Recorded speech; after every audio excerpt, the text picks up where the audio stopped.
Hey everyone, this is Dr. Haider with my go-to doc, and I'm here for the poorly named weekly live stream. It should probably be the semi-weekly live stream at this point. But I've been traveling and um, I'm settled now, so I should be able to do it weekly at least for the next month or so while I'm here overseas. And if you missed it, or if you're not, you know, signed up for my Substack, take a look at the Substack. I just published an article about jet lag that should be interesting. And it segues into, how to treat insomnia, or at least some words about how to treat insomnia. Although if you really have bad insomnia, I would take a look at the brain detox article as well. There's more about sleep hygiene in there. And the brain detox cream is really helpful as well. A new cream that I mentioned in this latest article that we haven't talked about before is an EMF mitigating cream. I did post on Twitter about that. So if you want to see it, you can check out my tweets, my tweet stream, whatever it's called. My timeline. And if you're one of the people who doesn't think non-ionizing radiation can harm you, I highly recommend taking a look at Robert O. Becker's books. I think the latest one was Cross Currents, but that's also probably like 15 years old at this point. And he had The Body Electric, that's the more famous one. And then also The Invisible Rainbow, which is Arthur Furstenberg's pretty comprehensive book on the dangers of non-ionizing radiation. So ionizing radiation is the type that causes cancer. It breaks DNA, and everyone in the mainstream medical establishment agrees that it can be harmful. And non-ionizing is just any radiation that doesn't do that. So artificial sources of non-ionizing radiation include Wi-Fi, cell phones, 3G, 4G, 5G, and your microwave, and everything around us, all the electrification in our environment, all of our appliances, our computers, etc. And it can be actually quite harmful. And there's tons of research that shows that it is. But I think industry and the military have a lot of reasons not to admit that it is harmful, because all of our technology is based on it, right?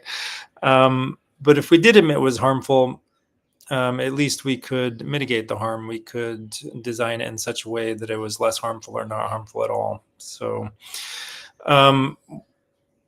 and in a few of my recent articles, I've mentioned, so for example, in the chronic sinusitis article, I mentioned that mold can overgrow in the sinuses and anywhere in your body in response to electromagnetic fields, non-native electromagnetic fields, because it soaks up the non-ionizing radiation and the ionizing radiation, actually, if there is any. Hopefully not, because that's quite dangerous.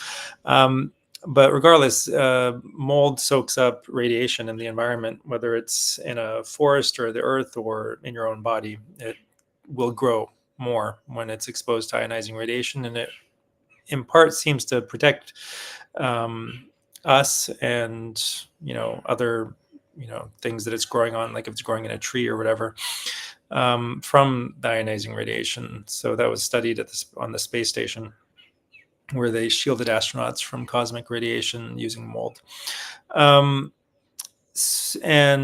then in a recent post, either that one, maybe a new one that's about to come out in a week or so, I mentioned that mold also, what was it? Or no, electromagnetic radiation, the non-ionizing, non-native electromagnetic fields, they destabilize or create some dysfunction in the vitamin D receptor, which is really important. So yeah, this is an upcoming blog article I haven't released yet on autoimmune disease and vitamin D. And definitely keep an eye out for that, because it kind of upsets the apple cart. It's not what you expect. It's not, oh, you need to take a lot of vitamin D. It's actually probably the opposite. So taking a lot of vitamin D is probably harmful for autoimmune disease, but it appears to be beneficial in the short term. I have published on Twitter, that tweet, but this article goes into way more detail, and it's worth reading. I mean, at this point, I'm just avoiding all exogenous sources of vitamin D. Obviously, you need to get sun, right? That's the way you make vitamin D normally.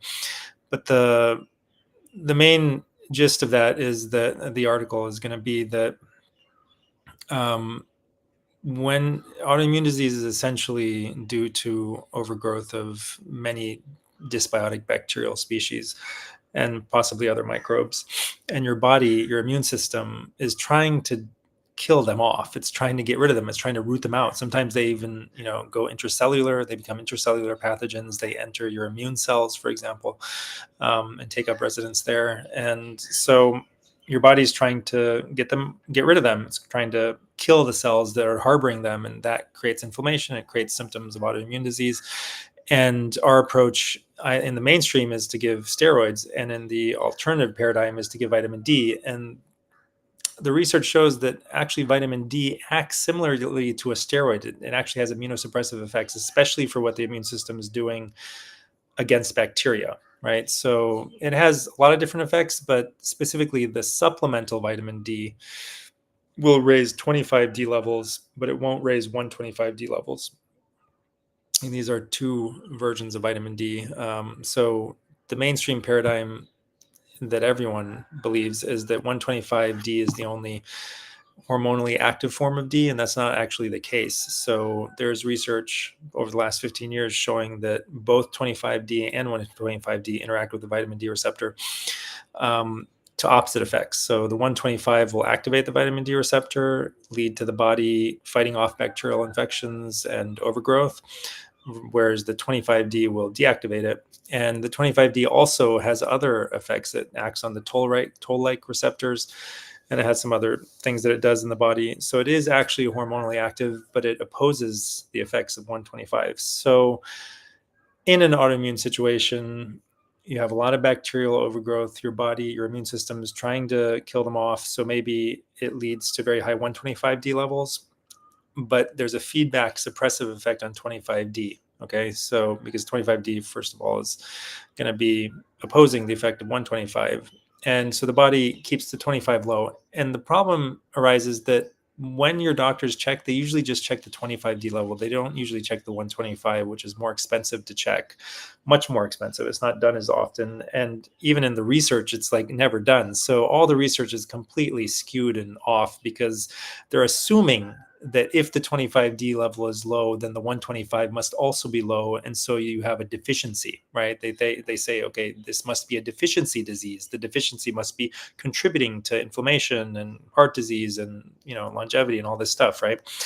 And so basically they're getting it wrong. If they did check the 125, they would find in most cases the 125, what they consider the active form, is actually very high. Sometimes it's actually like supra physiological levels. It's quite high.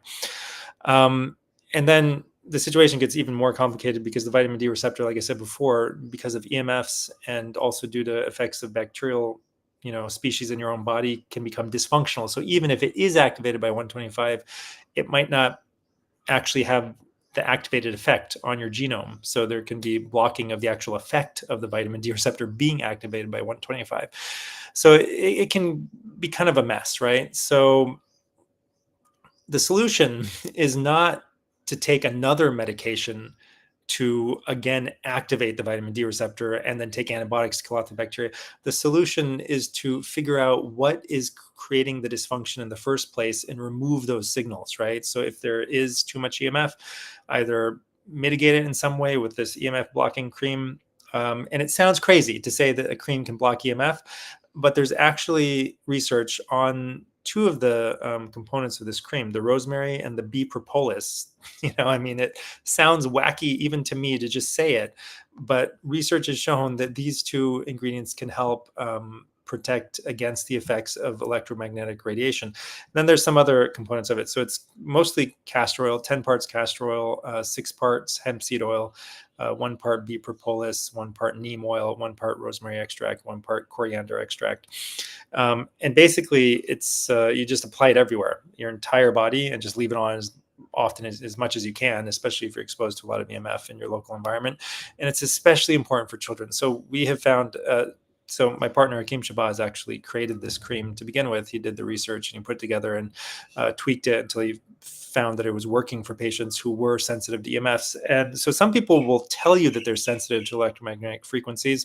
They can tell, they feel sick when they're around computers, when they use technology, and if they go camping or something, they feel great. But other people are affected and they don't know it. They can't tell. It's just kind of like a low-lying, problem that is always there, ever present, and they can't, make the distinction that if I use the computer a lot, then I, feel worse, and if I don't, I feel better. They can't make those distinctions.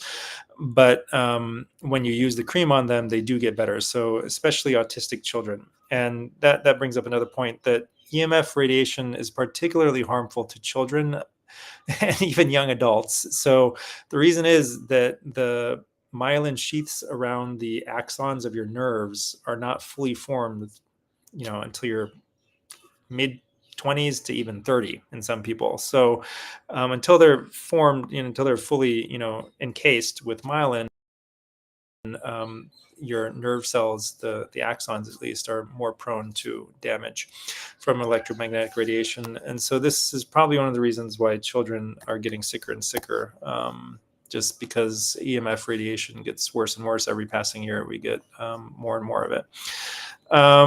All right, so without further ado, let's check out the live stream chat and make sure there's nothing there. Okay, if you do have a question or whatever, you can I think you can drop a comment on Twitter. I guess you can, because I'll just look at Twitter, even if it doesn't show up here in my streaming software.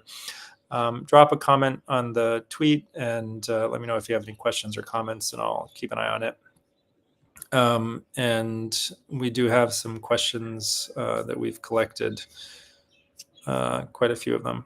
So Blosser Phillips asked, anything to effectively detach the COVID spike protein from their receptors yet?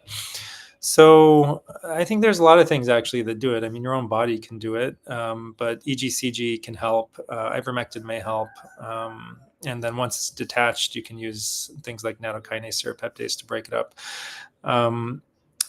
But the most important thing for people who are trying to get better from anything, including, long COVID or vaccine injury, is to focus on sending their body the right environmental signals, the right signals in general, all the right signals for it to be able to do what it naturally does as well as it possibly can. So your body is incredibly intelligent. It's really the world's greatest supercomputer. I mean, nothing comes close. And it is also your best friend and your best physician. So it knows exactly what you need to do. And sometimes it's prevented from doing what it would like to do, right? So like I said, with the vitamin D receptor, if you are exposed to non-native electromagnetic fields, it will be somewhat dysfunctional. So it'll still work, but it won't work as well. And so it's kind of like your body's being dragged down. It's fighting with one hand tied behind his back, and it's, it's really put upon, to say it mildly, and yet it's still doing its best. But if whatever help you can give it, if you give it all the help you can, your body will take care of your problems. You will get better, right? So that's really the key to getting better, is removing as many of the toxic signals from your environment and from your own internal kind of thoughts and feelings, your emotions, so all of these things will affect your health. And oftentimes the things you think are least impactful for your health are actually the most impactful. So things like the way you feel about your situation and the way you think about reality and the recurrent thoughts that you have and the beliefs that you have about the way health works. Kind of like, it was impossible for anyone to break the 4-minute mile until finally one person broke the 4-minute mile, and then tons of people started breaking the 4-minute mile, right? They were all held back by just the belief that it's physically, literally impossible, okay, for a human being to run faster than 4 minutes a mile. And it wasn't. That was just a belief. If it reminds me of a TV show that wasn't renewed. It just had one season, I think. But I don't know. It's you don't want to spoil it for people who want to go watch it. But basically, so I won't mention what it was, but basically the idea here is that some government agency wanted to kind of trigger the development of new capabilities in people, and by putting them into a stressful situation and forcing over the course of generations. So it was a kind of a generational project, to trigger the development of new capabilities, so psychic and other things like teleportation and stuff like that. So I do think that human beings are capable of a lot, then they just don't believe it. Right, so they're really holding themselves back. And um, ultimately, I'm one of those crazy people. You maybe crazy, maybe not. Maybe everyone else is crazy, but that's what I think. I think everyone else is crazy, but one of those people that most people will think are crazy, that do think that human beings could literally, fly or teleport or do some of these things, that we think you need technology for. So the universe is a lot stranger than people imagine, and reality, the things that people could do, if they put their minds to it and if they let go of their limiting beliefs, are just miraculous.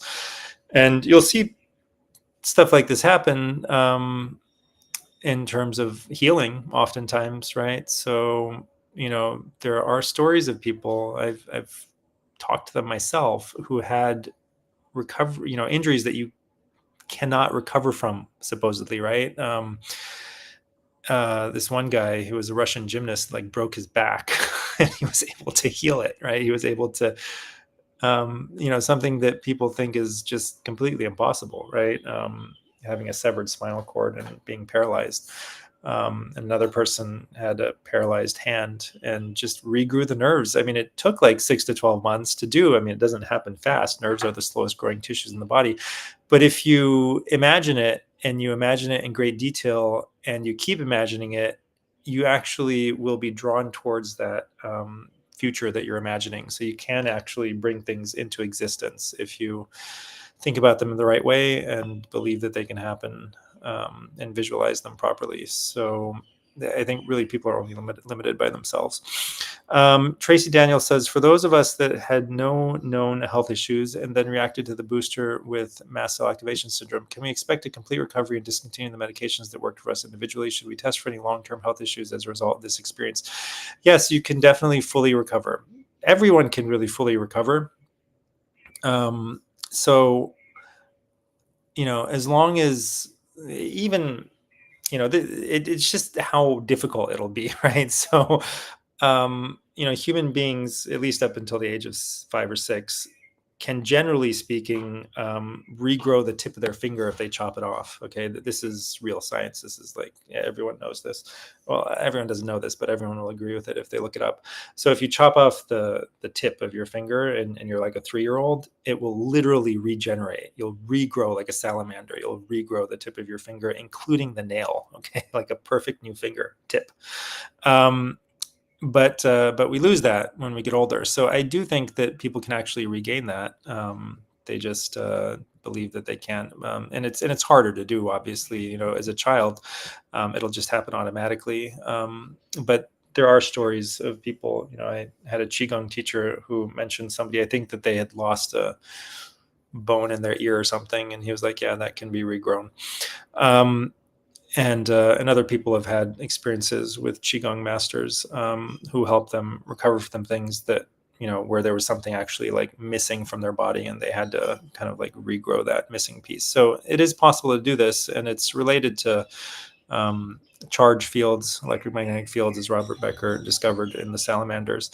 And human beings can stimulate those electromagnetic fields within their own bodies, or healers can stimulate them for them. It's just that it's not simple. It's not easy. It's not that straightforward. It's not that fast, right? It takes prolonged effort and focus to do it over the course of, many months. So anyway, getting back to the question, yeah, definitely MCAS you can recover from. So it's likely that if you developed MCAS, that you had a predisposition to MCAS due to something about yourself, right? That could be trauma in your childhood and exposure to all the different toxins we're exposed to in the modern world, and lifestyle factors, doing things, suboptimally, and, different other things, negative beliefs and thoughts and emotions and all that stuff. So you have some kind of milieu or, recipe that made MCAS, it was like just beneath the surface, and a little bit of a, one extra straw, broke the camel's back, right? The last straw. But it was already there. It was already developing. It was already, it's not just the booster created all of it. This is a key thing to understand, that um, it's almost always a last straw. Okay.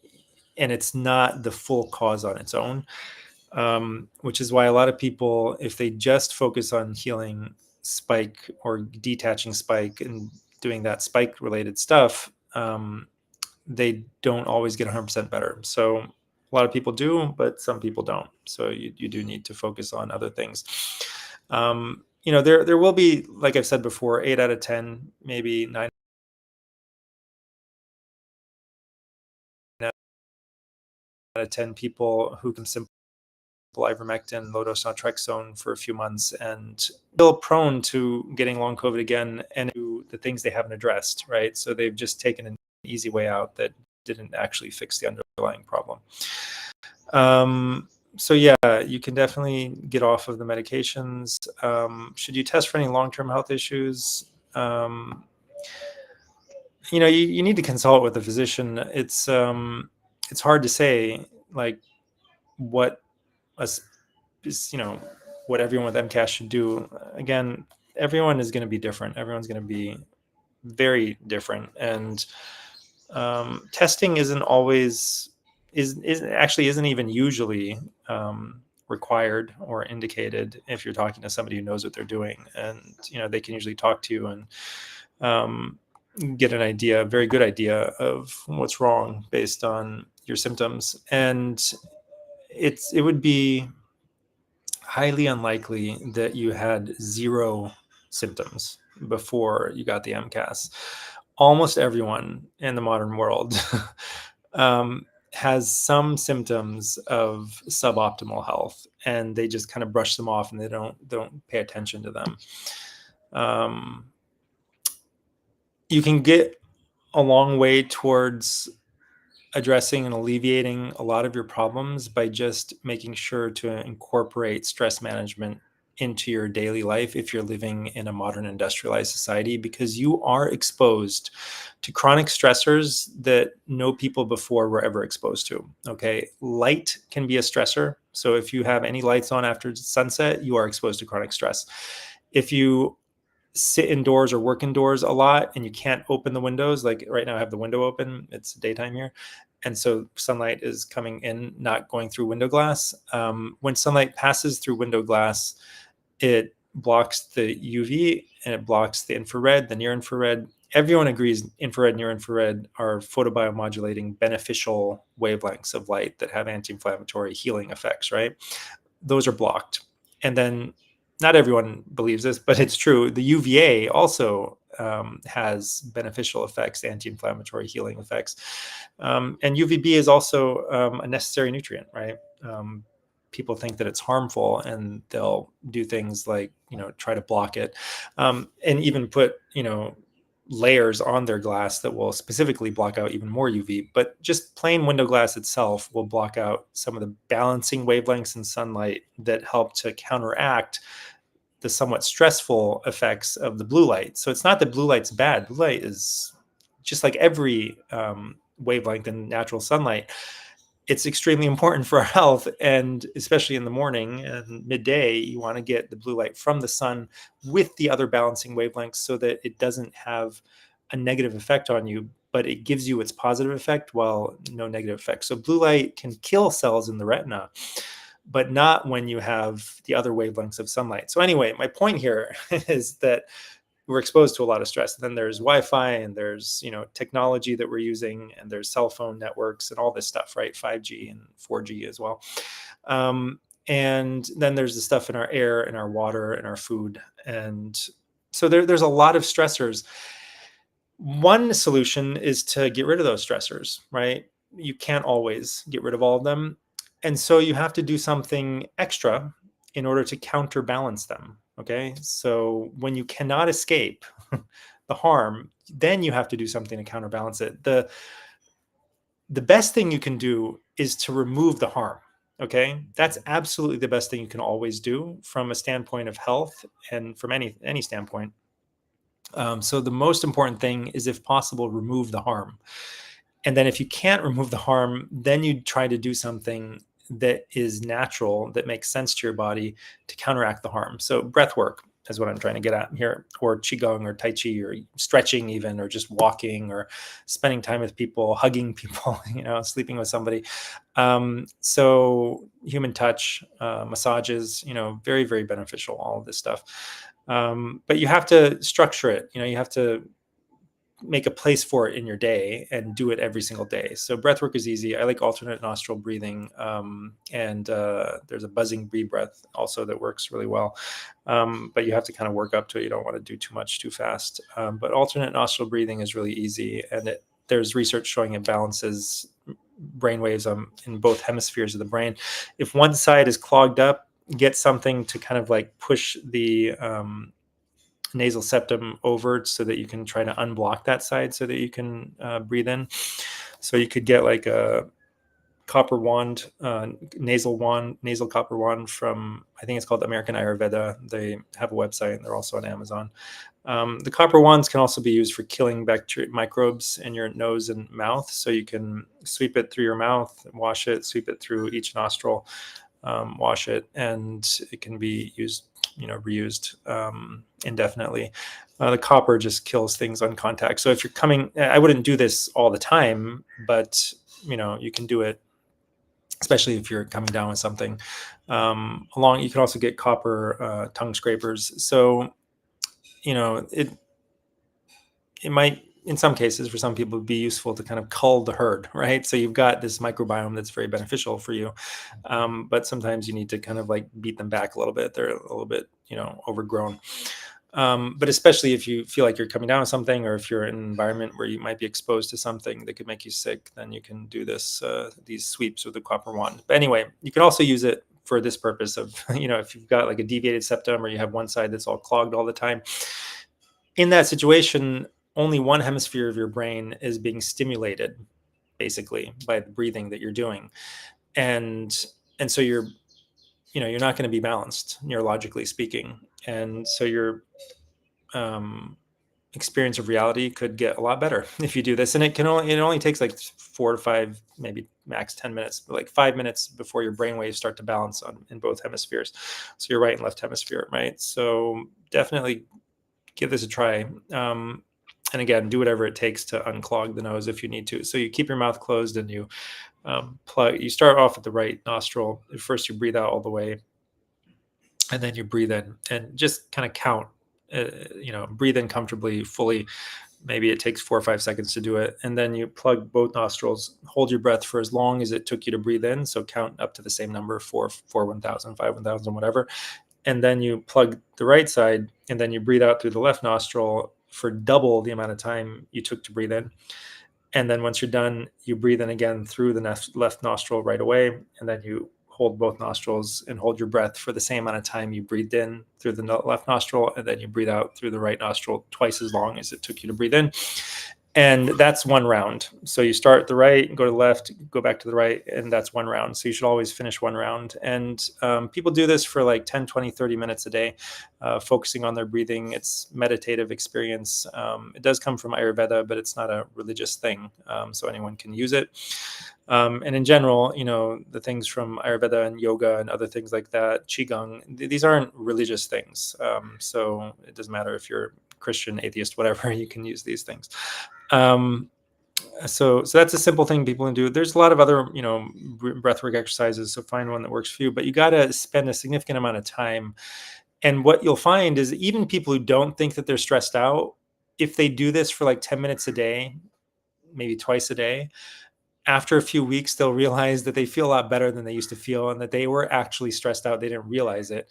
And it's not always like emotional or like it's not always, sometimes it's subconscious, so you just feel better physically, right? Because your body's under stress, right? It's not that you're necessarily psychologically stressed. That's not what I'm saying, but your body experiences any form of stress, whether it's something causing inflammation or a psychological stress or a job, someone you're married to, or light or electromagnetic fields. They're all interpreted by your body as stress, right? And they are a stress on your body. So that whole giant bucket of stress from all the different sources can be mitigated, can be offset using these relaxation exercises. And so it's really quite important for people.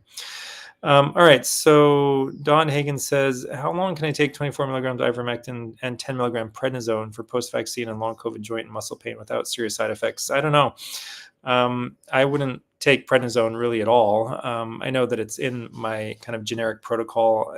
I highly recommend people don't follow a generic protocol, but consult somebody directly and get a tailored protocol. But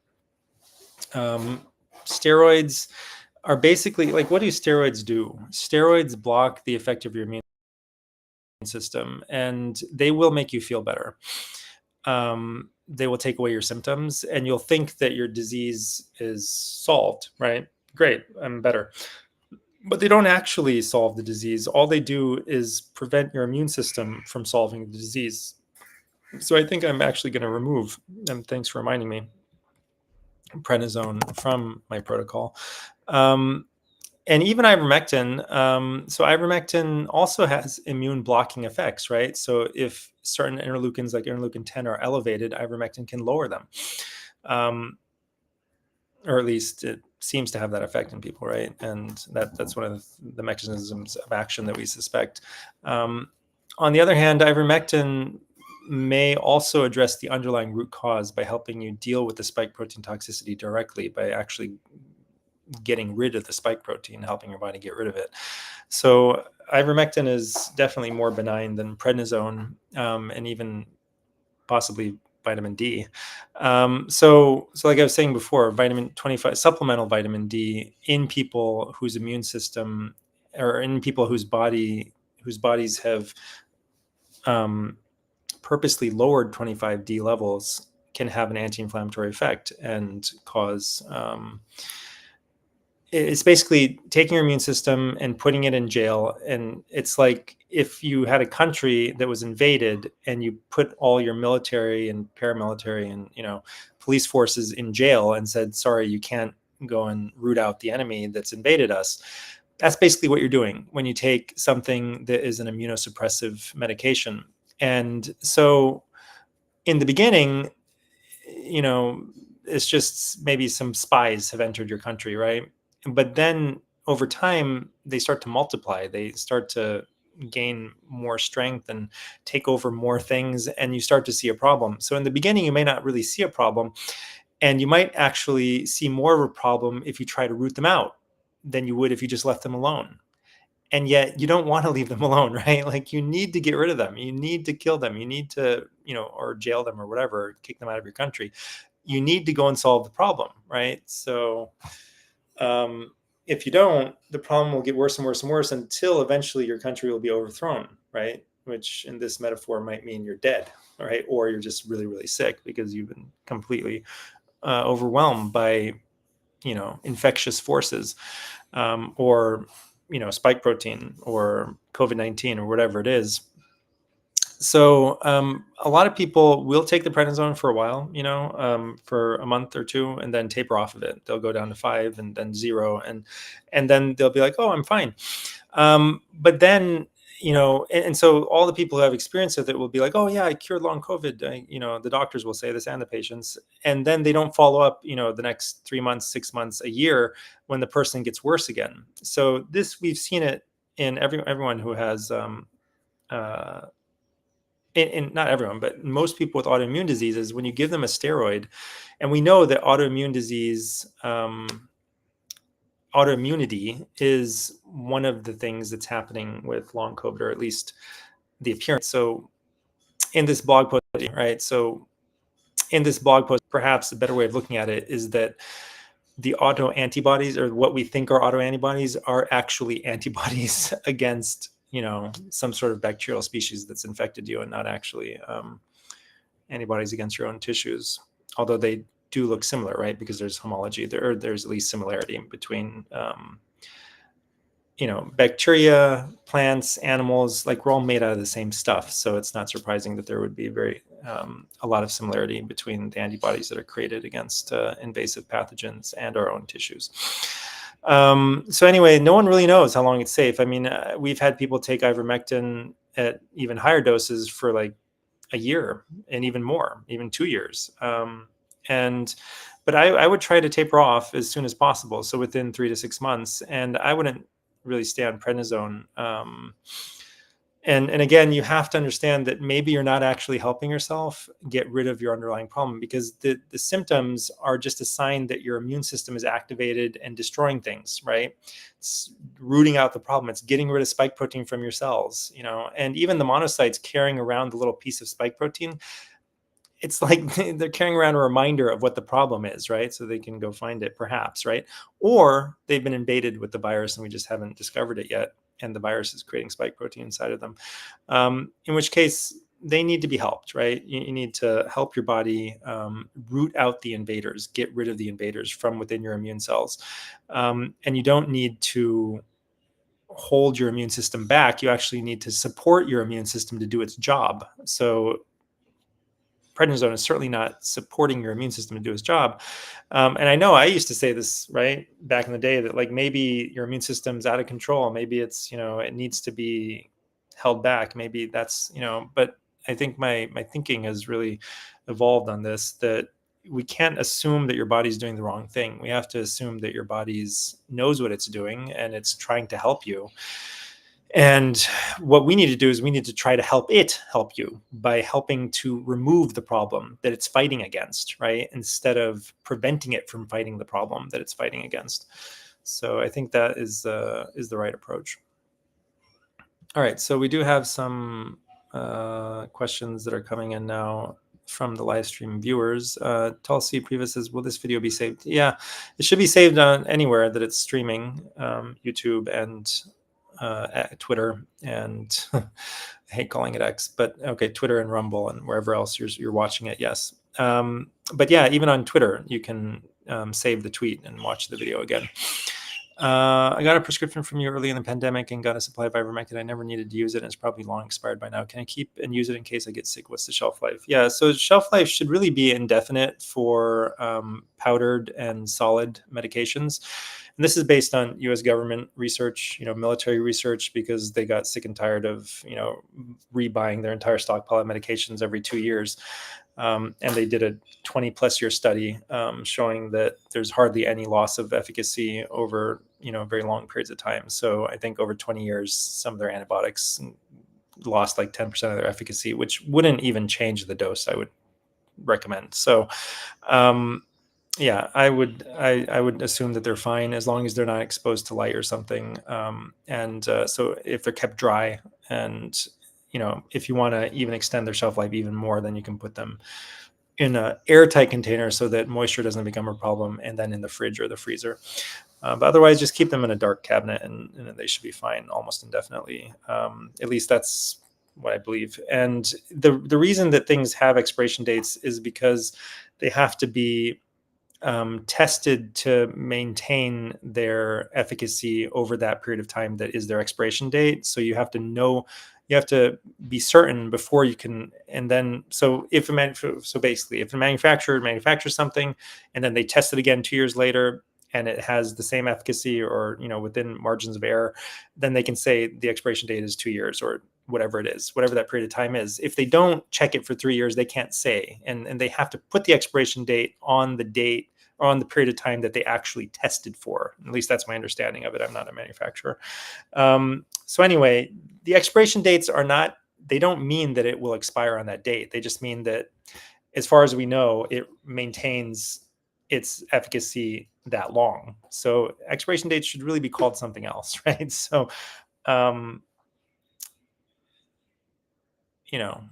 we're sure that it's good by this date, basically, right? But that doesn't mean that it's not good after that date. All right. So what causes dermatographia? So it's going to be different in everyone. I mean, so like, it's kind of like asking, how did somebody reach New York City, basically, right? There's like a million different ways to get to New York City. And there's a million different life paths that will get you to New York City, let alone, different actual physical routes to New York City.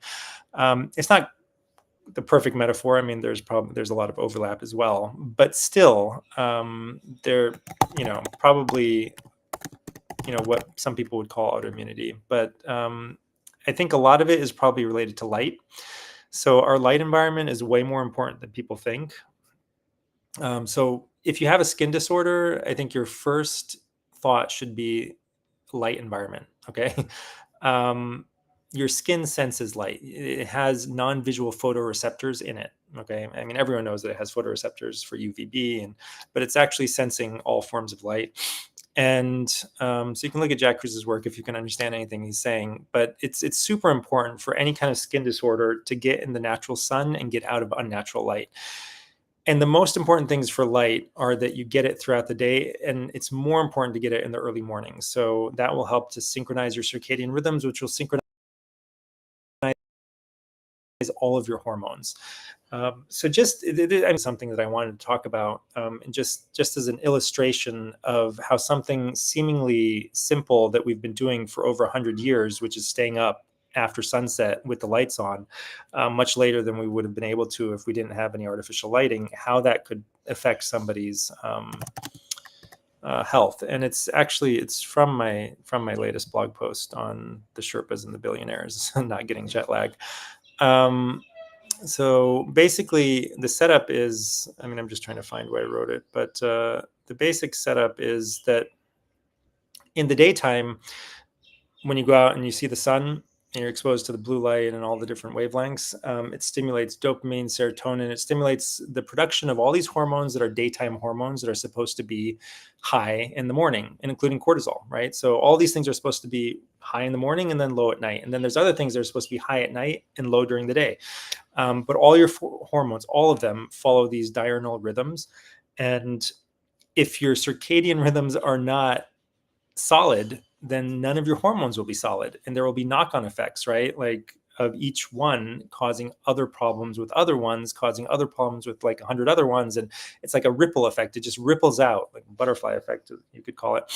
So one simple illustration of this is, okay, let's say that you get sunlight during the day, but you also leave the lights on at night. Okay. And so you have the lights on for, say, 2, 3, 4 hours after dark. Melatonin levels don't start rising until 4 hours after first dark. Okay, so once it goes dark where you are, levels will, start to shoot up like 4 hours later, or at least get to significant levels 4 hours later.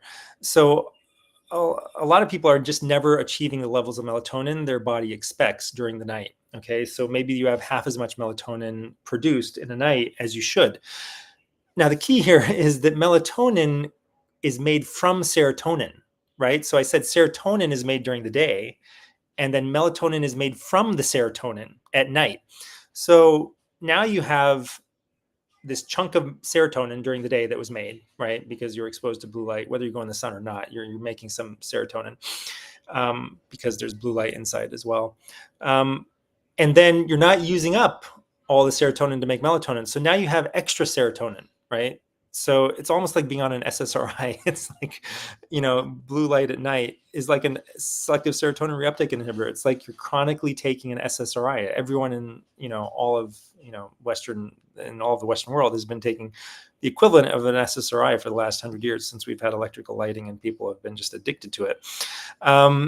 And so what are the side effects of taking or of having higher levels of serotonin?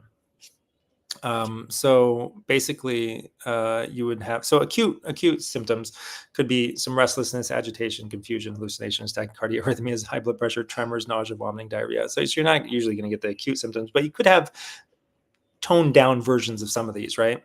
And then chronically elevated serotonin levels will lead to increased cortisol production. Okay, so the cortisol is a stress hormone, which can make you fat and lead to insulin resistance, et cetera, et cetera.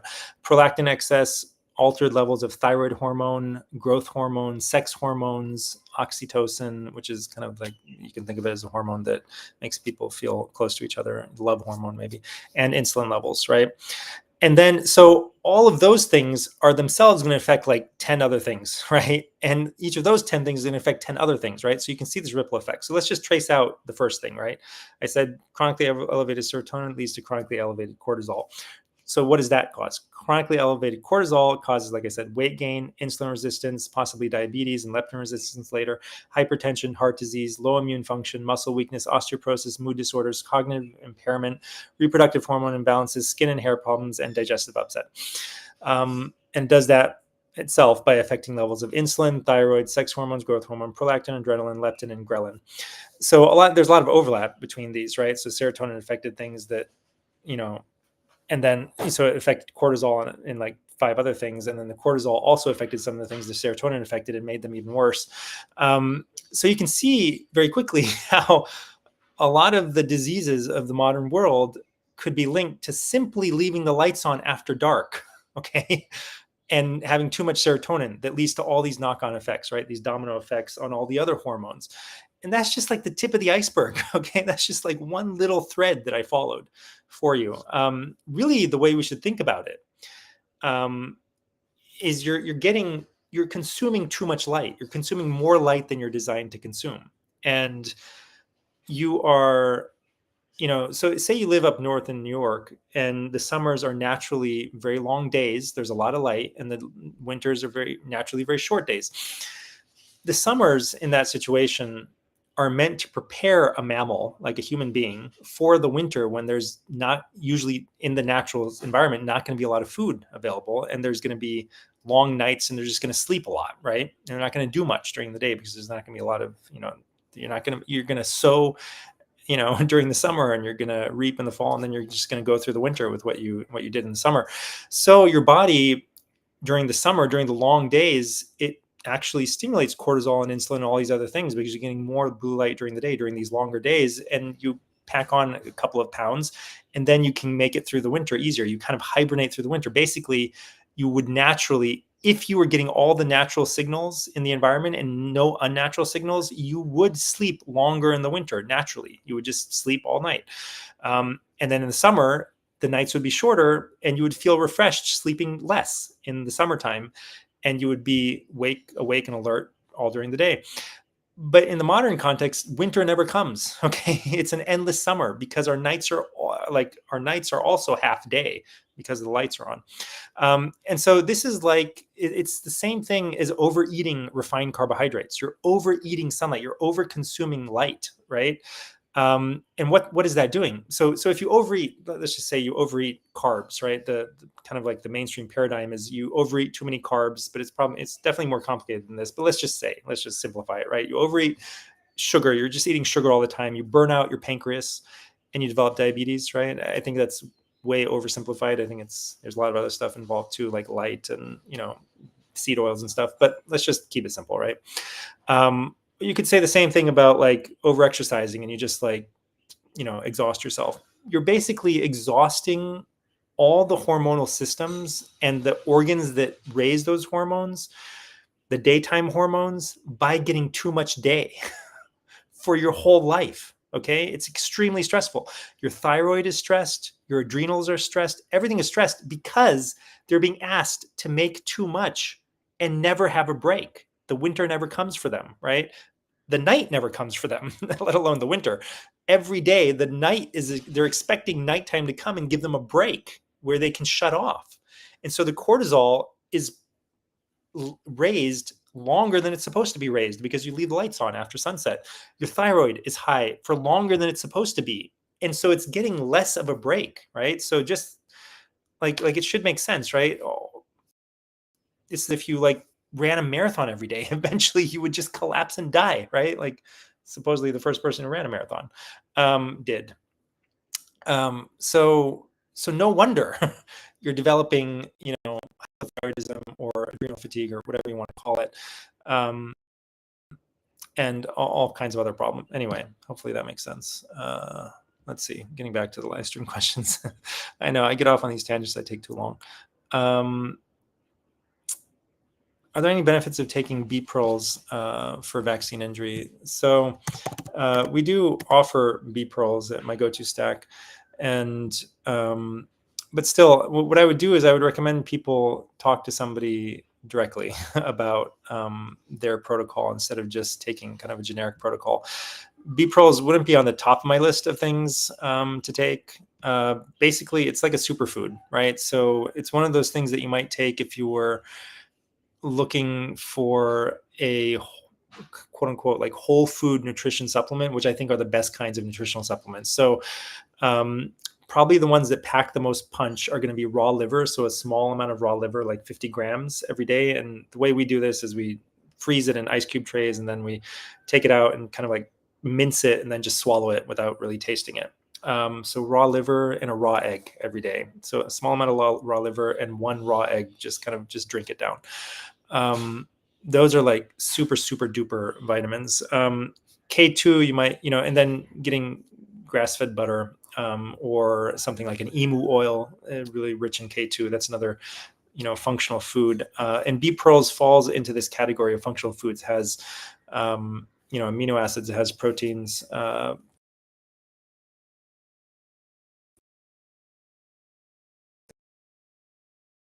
Fatty acids, omega-3 and omega-6, vitamins, which a lot of people need, iron, potassium, sodium, polyphenols. So it's basically a superfood, and that's how I see it, not as like a medicine. So yes, a lot of people have nutritional deficiencies that something like B pearls would help to fix. So that's basically the way to see it. And so disease is due to deficiencies and excesses, right? So excesses of things and deficiencies of other things. And so you have to bring things into balance. So some things are just harmful, right? There's like no amount that's good for you. And those things need to be removed as much as possible. And then other things are good in the right amount. And if you're taking too much, they're going to be harmful.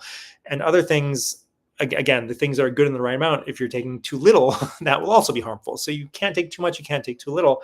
And most people are taking too little of functional, highly nutritious foods. So that's where B pearls come in. Why would I be overreacting to bacteria and mold in homes? So there's a lot of possible situations here, right? So like I said earlier, if you have electromagnetic fields, as most of us do, as I'm sure you do because you're on X, and so you have access to technology, you're not living in a village, mold will grow in response to non-native electromagnetic fields. It proliferates. So in some people, in a lot of people, I think in all of us, probably we have more mold than our ancestors did in our bodies. And it's actually there protecting us from the electromagnetic radiation. At the same time, it can be causing symptoms, right? So it's not that like it's just going to overgrow and protect you and not do anything else. At the same time, it will cause symptoms. Your immune system will respond to the overgrowth and try to beat it back, right? But it will continue to be overgrown as long as you're exposed to electromagnetic radiation. So that's one situation. The other situation is people like mold spores in the air. People react to them. People become very, hypersensitive to them. And again, there's a lot of different reasons behind this. So why somebody's immune system could become overactive. Like just for example, one thing that we've seen, like a specific kind of like patient kind of profile, you might say, is somebody who, so let's just say maybe they had like an overbearing parent or something, like a bad childhood, a lot of trauma. And they decided, I'm going to be the opposite of that, right?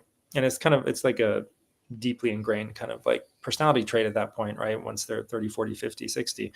It's not something that they're like kind of choosing, but it's just kind of who they've become. But it is rooted in like what happened to them when they were younger than they can remember, right? And then some things that happened when they could remember. So anyway, they become like super nice to everyone, right? They're like a doormat. People just walk all over them, and they're always doing things for everyone, and they think that they're doing like the right thing. They're like a saint, right?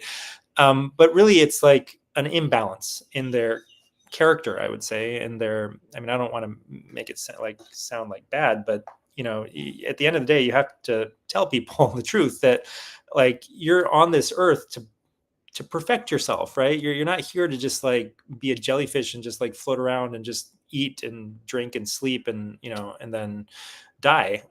You're here to benefit yourself and try to benefit other people. And what that means is that you have to try to get closer and closer to the good, right? And whatever you believe the good is, God or a general good, and that means becoming better over time, right? So either you get worse or you get better. There's no really staying still in this reality, in this world.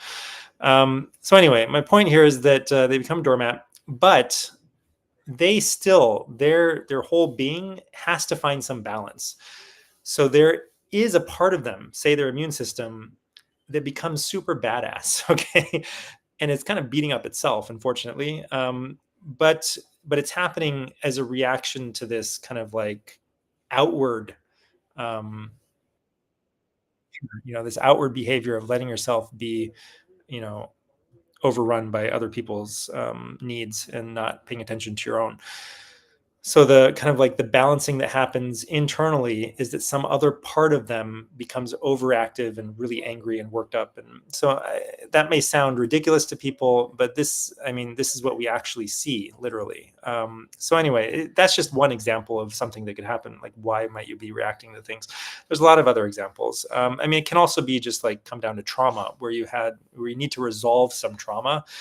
And now every little thing, you jump at it. It's kind of like somebody who has PTSD essentially, right? So your body has developed PTSD.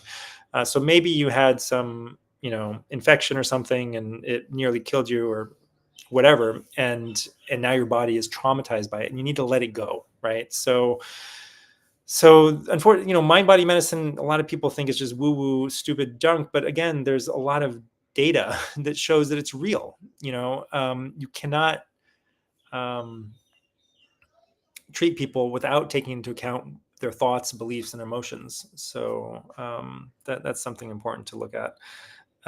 And the other thing, you know, could also be, so the other thing that we see is that people are exposed to toxins, and when you get an acute illness, your body is trying to release the toxins, right? So that's one way of interpreting what an acute illness is. So people need to realize that the illnesses they experience are not usually the problem itself. They are the reaction to the problem and oftentimes the solution to the problem. But say somebody goes 30, 40, 50 years, and every couple of years or even every year, they have a flu-like syndrome and they treat it with antihistamines and antivirals and they just tamp it down and they may even take steroids and they prevent the body from releasing the toxins that have built up over time, right? And so over the course of decades, you get more and more toxic buildup, and also you might even get infections and dysbiosis. So like certain bacteria that started off as being helpful might become overgrown because you're just not letting your body get rid of them. Um, and then pathogenic strains and pathogenic bacteria may also get in, and your body isn't fully able to uproot them and throw them out because you inhibit the symptoms of the illness, which are your body trying to get them out, right? So over time, you get more and more problem, multiple, infections and, viruses, bacteria, maybe even mold. And it's just like it's building over time. And your immune system's trying harder and harder. And eventually you might develop an autoimmune disease. You might develop this kind of like reactivity where you get exposed to something and your immune system just like jumps on it right away.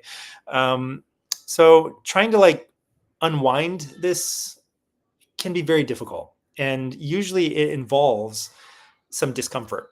You have to accept you're going to feel uncomfortable because you've spent too long trying to be comfortable, right? So that is your imbalance, right? So it comes back to this idea that this was a Substack I published. It wasn't super popular, but people need to hear it, that real medicine is usually going to be bitter medicine. It's usually going to be the thing that you don't want to do.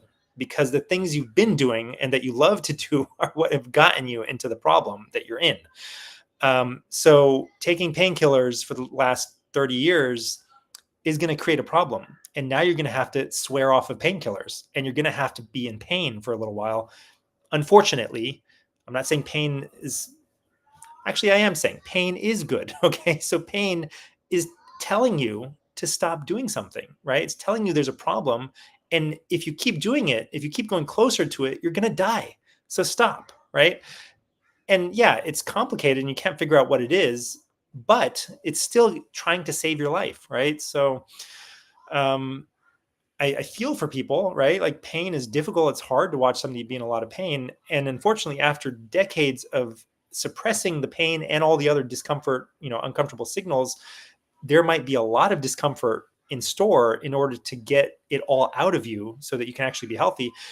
And we try to limit it as much as possible. So you actually can't go too quickly. You don't want to let it go too fast. You don't want to let it become too uncomfortable, because there's only so, like, the pipe to get the stuff out of you is only so big.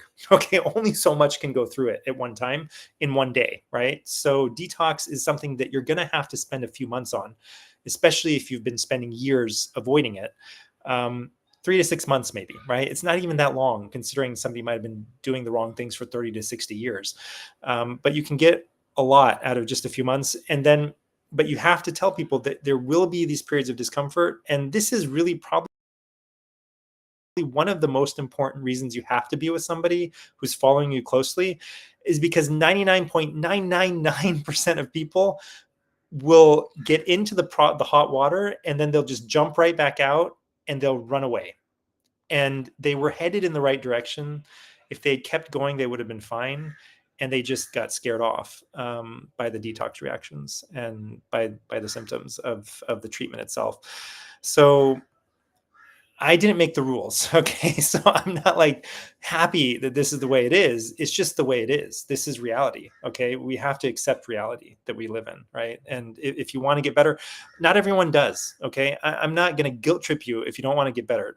It's up to you. Right. If you don't want to really get better, if you want to continue the band-aids and just feel better and take like the steroid solutions, which are basically band-aids, and put off the problem until later where it's going to be even worse, that's your prerogative. My job is to try to convince you that that's actually what you're doing.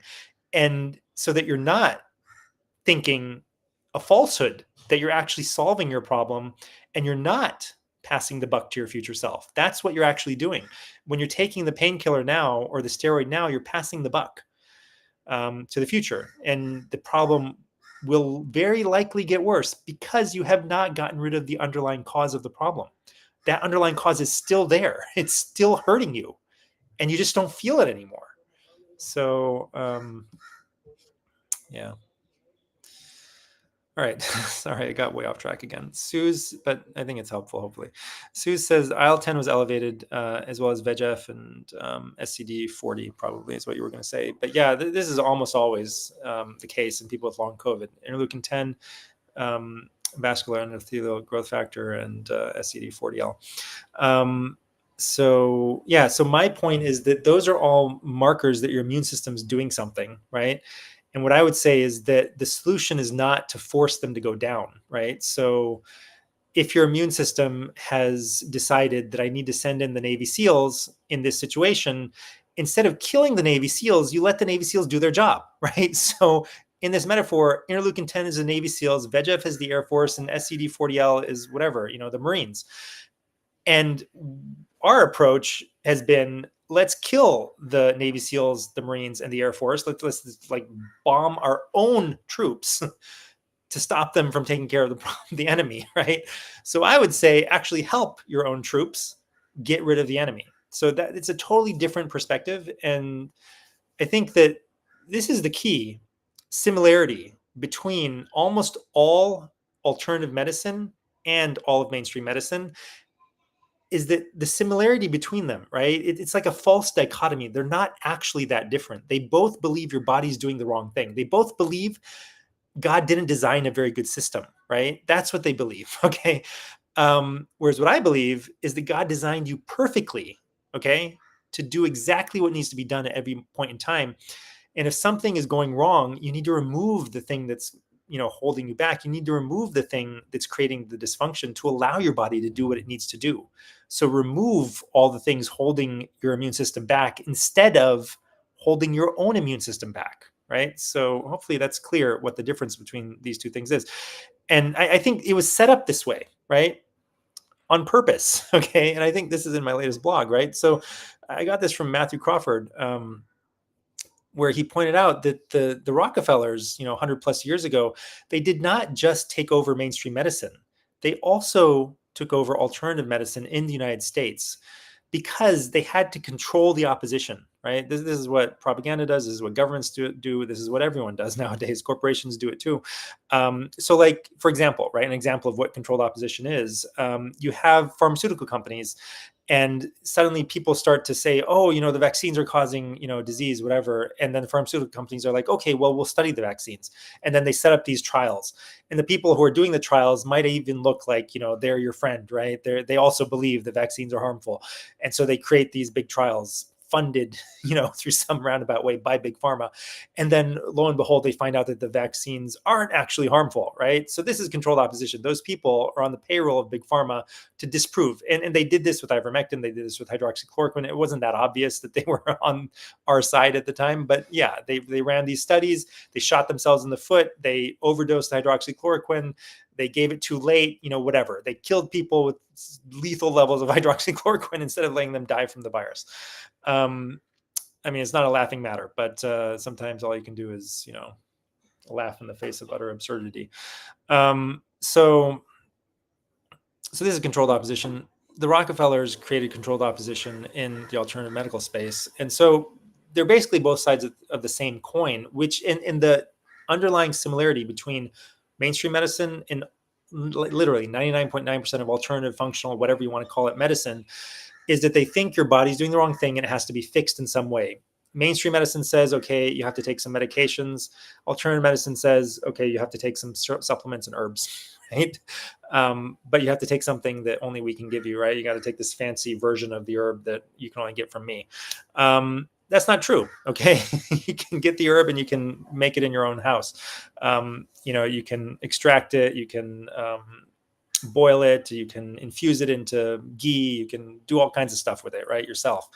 You might not want to, but you can. So really they're basically, they have the same fundamental paradigm of reality, and it's there, I think, to get people to stay asleep and not realize that it's wrong, because when there's this dichotomy present, people tend to take sides and they get really wedded to their side, right? So you have people who are just like completely convinced mainstream medicine is, the big kahuna and that's what we should all be doing. And you have people utterly convinced that their alternative medicine of choice is like the way and the solution to all the world's problems. And some people will synthesize these two. It's kind of like a Hegelian dialectic where you synthesize two opposing viewpoints into something new that creates a synthesis of both. And so the synthesis is that, like, no, we need holistic medicine. We need to use both, right? And that's actually what a lot of mainstream medical centers do nowadays, right? You can get your chemotherapy in the morning, and then you can walk down the hall and get your acupuncture in the afternoon, and you can get your whatever later on, all in the same place, all under one roof. And so even the synthesis of the two ideas is off base, right? And what they're trying to hide is the actual truth, which is what I'm telling you, that either, whatever you want to call it, God or evolution designed us perfectly, okay, for the environment that we're in. If something's wrong, it means that the signals you're getting are creating that problem. If you try, instead of removing those signals that are creating the problem, if you try to give yourself a new signal that's this artificial signal, like a drug or something, to fix the problem, it's as though you are going down to the machine language of the human being. So machine language is zeros and ones. It's impossible for human beings to program in zeros and ones. They can't program computers in zeros and ones. But you take a higher level language like C++ or JavaScript or something, and then there's this program that translates it into machine language so that a machine can understand it and actually run your software. So underneath the surface, everything that we're using on a computer is just strings of zeros and ones. Okay, those are all the commands. They're just zeros and ones. it's impossible, right, to understand. It's too complicated for a human being to understand and figure out. Trying to tweak biochemistry and take some like drug or some, thing to like push yourself back into balance, even though you're not correcting the underlying problem, is the same thing as trying to program in machine language. You will break things. Okay. You will absolutely break things. Yes. So some people, maybe you can't escape the problem, right? And yet the body is so resilient that if you do like 60, 70, 80% right, it'll be able to overcome the other 20% that you can't escape, right? Say you can't escape the Wi-Fi or the 5G. If you do enough right, it'll offset the thing that you cannot escape, that you have no control over. Most people don't want to do 80% of the things right? The Pareto rule, 80-20.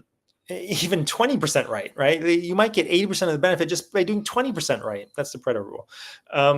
So in a lot of situations, it doesn't even take that much, right? Just like, okay, fine, you can't go outside all day long and get sun throughout the day, like in the shade and in the direct sun. At least go for like 15, 30 minutes in the morning at sunrise, midday for some amount of time, right? During a lunch break, and then watch the sunset too, right? That's possible for almost everyone, right? Don't turn the lights on after dark. That's possible for everyone. I guarantee you. Okay. People lived in this world before the era of lights. Okay. Artificial lights. It is possible to use less phone. I grew up using no phone. So it is possible to survive without a phone. So people are just addicted, right? So that's one other thing that I'll just mention here, that the blue light itself triggers addiction. Okay. Because it raises dopamine, right? So dopamine is something that we need to be, stimulated by the sun, and to like feel, desire to do things and go out in the world and conquer things. But too much, and triggered all the time, especially at night, you're just like dopamine, dopamine, dopamine. So the software itself is designed to trigger dopamine, but even the light from your phone itself triggers dopamine and makes it addictive. So that's one of the reason I tweeted. That's the reason my phone looks like this. It's red. Okay. In settings, you go to settings and you turn your phone red, totally red. Sometimes you can't read something when the thing you're trying to read is in red, so you can triple click the hold on. You can triple click the side button and it turns blue again. So whatever is unreadable in red is readable in blue. But most of the time I leave it red. And after a few weeks, you'll notice that you don't feel, if you get a lot of sun during the day and you turn your phone red, you'll find you're less addicted to the phone and the computer, and you're not like checking Twitter every 3 seconds to see if somebody replied to you or retweeted you. All right. So, okay, let me just skip to the through these real quick. All right. So Lori says, on June 21st, I gave my 2 Pfizer jab neighbors who've been suffering.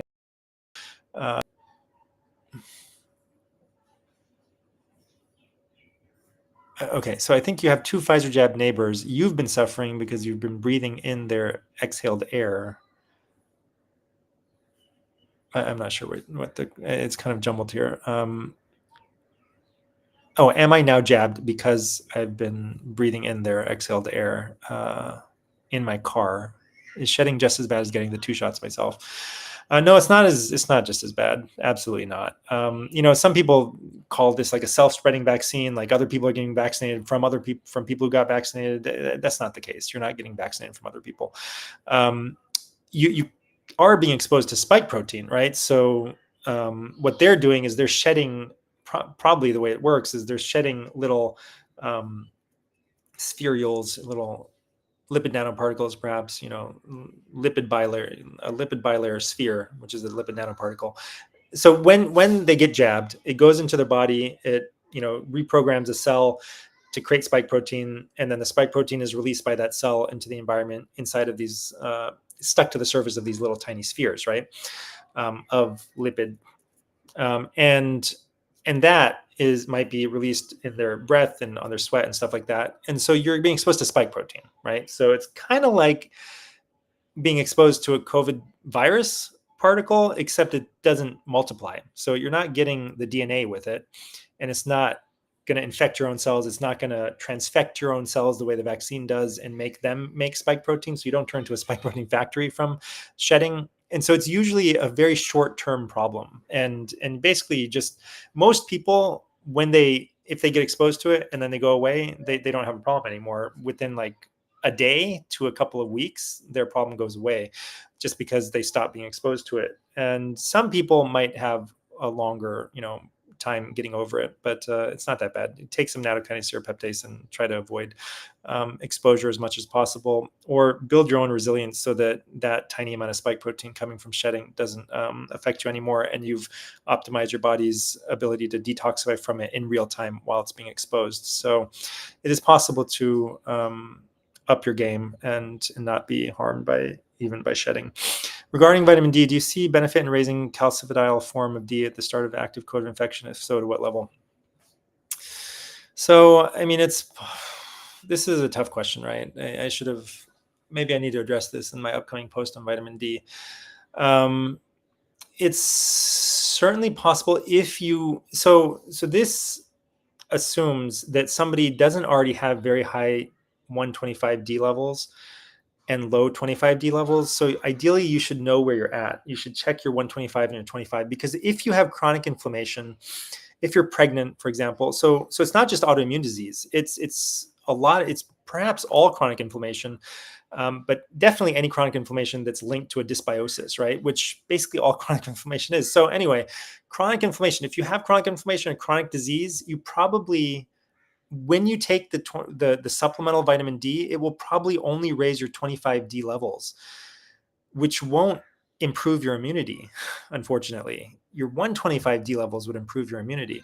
So I'm starting to think that it might not be helpful to take supplemental vitamin D at the beginning of an infection. And there's so many things you can do at the beginning of an infection that we do know for sure work, that you don't have to do everything, right? So I personally would not take mega dose of vitamin D. I don't think, because you're playing with fire. You don't know what's actually happening in your own body. Again, unless you know for sure, right? So what I would do, obviously, if you can have, if you can get started now and you're not facing this situation right now, get plenty of sun so that your body can make as much vitamin D as it wants. And it may not want to make vitamin D, in which case you need to figure out why that is and fix that, right? So people will go out in the sun and their body doesn't make the vitamin D because, again, they've got these toxins, they've got this bacterial overgrowth, and they're kind of holding their body back from fixing the problem. And it's not just vitamin D that's going to fix it. They might have to do other things. They might have to detox. They might have to do some other stuff. They might need to help their body at this point because they've held it back for so long and they've weakened it so much. So yeah, I think it's risky to take supplemental vitamin D, really, in any situation. I know a lot of people swear by it, but like I said, you can kill the virus with copper wands.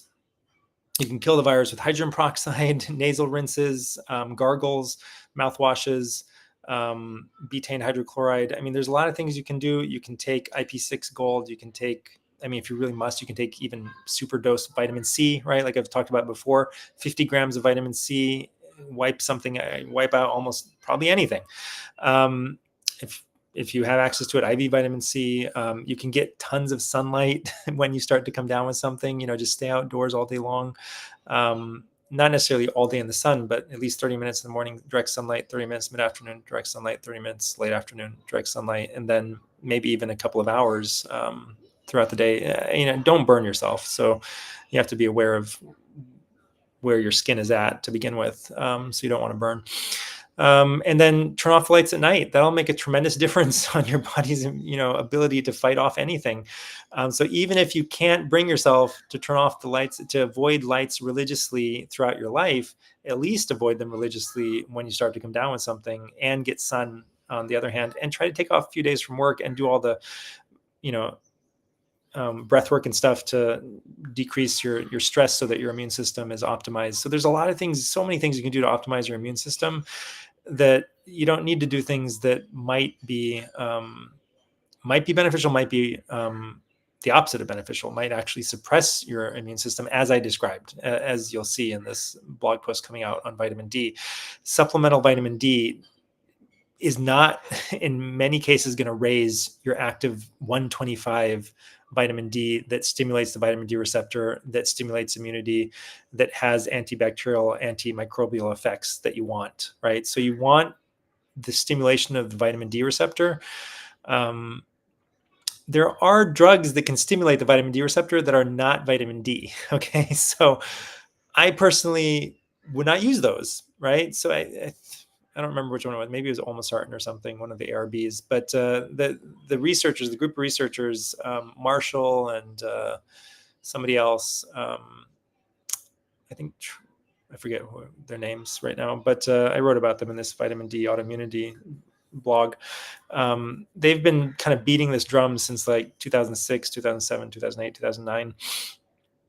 And their recommended solution is a big pharma solution. Obviously, it's to use a medication to stimulate the vitamin D receptor to make it more active. They assume that this chronic bacterial overgrowth has created that also creates a dysfunction of the vitamin D receptor, not just the EMF. So a lot of things do, but especially the bacteria themselves that are infecting you in a case of autoimmune disease, and probably in a case of a lot of chronic, chronic diseases, even not that are not considered autoimmune.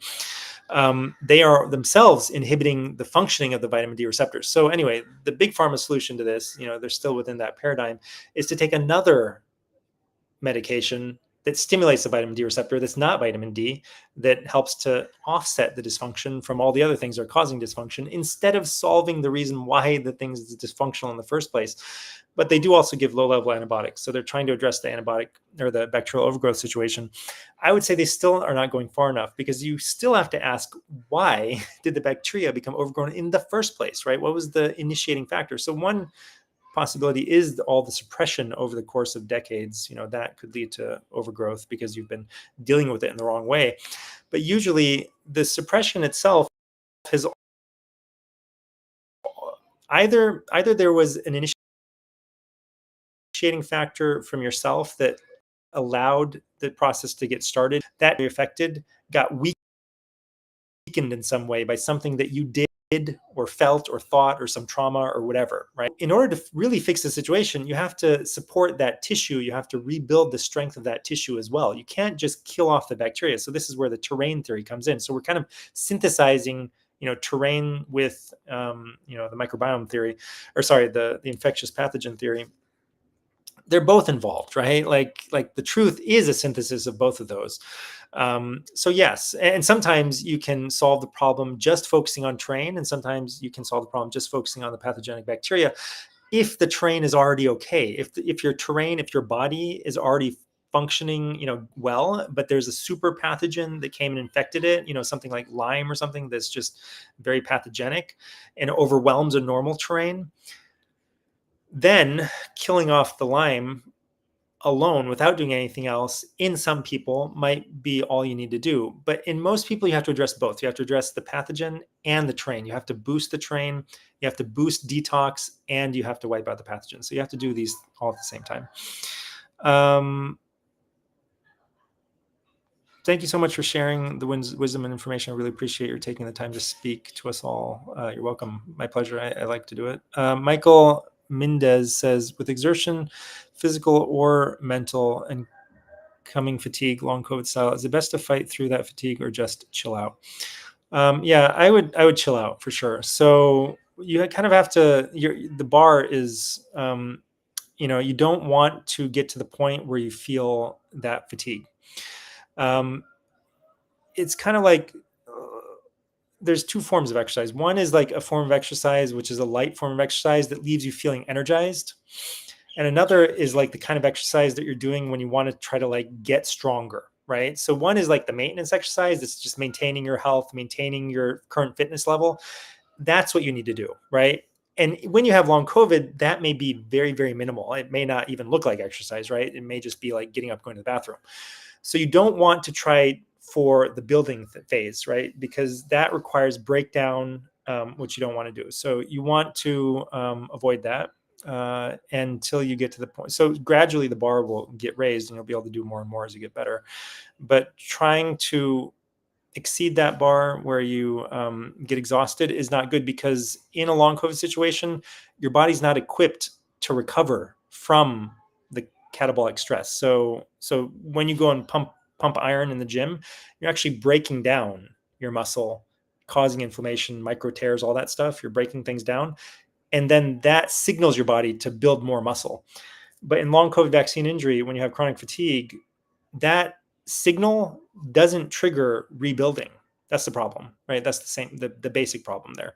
That you don't have the resources to rebuild. So first you have to build up the resources and get to the point where you have something available to rebuild. All your resources are being focused in it somewhere else, right? It's like you have a city and like all the manpower is focused on fighting off some enemy and destroying buildings and stuff. And there's no resources left over for the rebuilding phase. The rebuilding has to come later.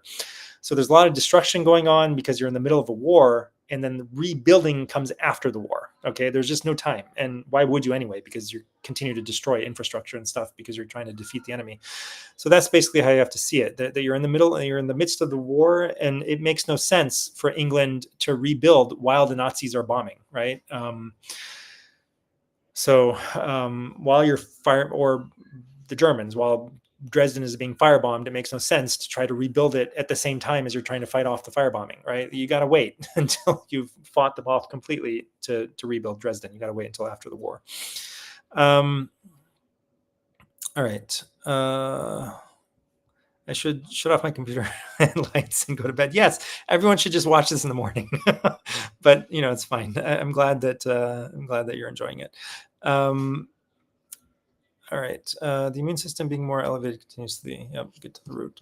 Okay. All right. Let me just see if there is. Yeah, we do have some other stuff. So Tracy said, I have B6 toxicity, blood work. I have burning legs and arms on top of long COVID. How can I fix the B6, and how do I know it's not coming from long COVID? So it's, long COVID is going to be something that's going to add more stress to your system, so that whatever else was already broken but not apparent will become apparent, right? So your body has this ability to maintain a state of apparent health or homeostasis, even when a lot of stuff is going wrong underneath the surface. And then finally, when too much goes wrong, stuff on the surface starts to break down.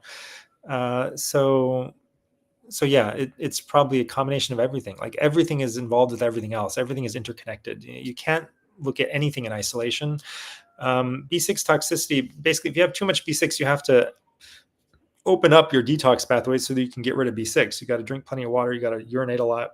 You got to urinate out the B6. You got to sweat out the B6. You got to get rid of the B6. So this means optimizing the function of your detox organs, right? You have to maybe put a castor oil on your liver and kidneys every night, when you go to sleep, so you got to support your liver and kidneys. You got to do everything right that you would have to do for getting better from anything, because again, everything is connected. You got to get sun, because sun structures the water in your body, and it has all these electromagnetic effects. It has quantum effects. First of all, there's the easy water. So the reason your blood flows is not because your heart pumps. It's because water automatically flows through lipophilic pipes. So you put a water-loving pipe, like a artery or a vein, into a bucket of water in the midst of a natural electromagnetic field. The water automatically charge separates into positive charges in the center and negative charges along the side, because water is this molecule that has, it's H2O, right? So there's two oxygens and a hydrogen in the middle, and it can, since it's structured like this, so the hydrogen is here and then the oxygens are at this angle, away from the hydrogen. Since it's not just a sphere, right? Since it has this structure, it can be arranged in a certain way so that more. And the hydrogen and oxygen have opposite charges, right? So the hydrogen positive, oxygen is negative. So anyway, it can become structured. You can look at structured water, easy water, the work of Gerald Pollack. So it gets structured in one way against the wall of the vessel, and another way in the center. And then since there's a net positive charge in the center, and there's surrounded by negative, and the positive charges repel each other, they will actually set up a flow where they're all repelling each other. So they'll start to push against each other, push out against each other, and there's only one way to go, through the tube, right?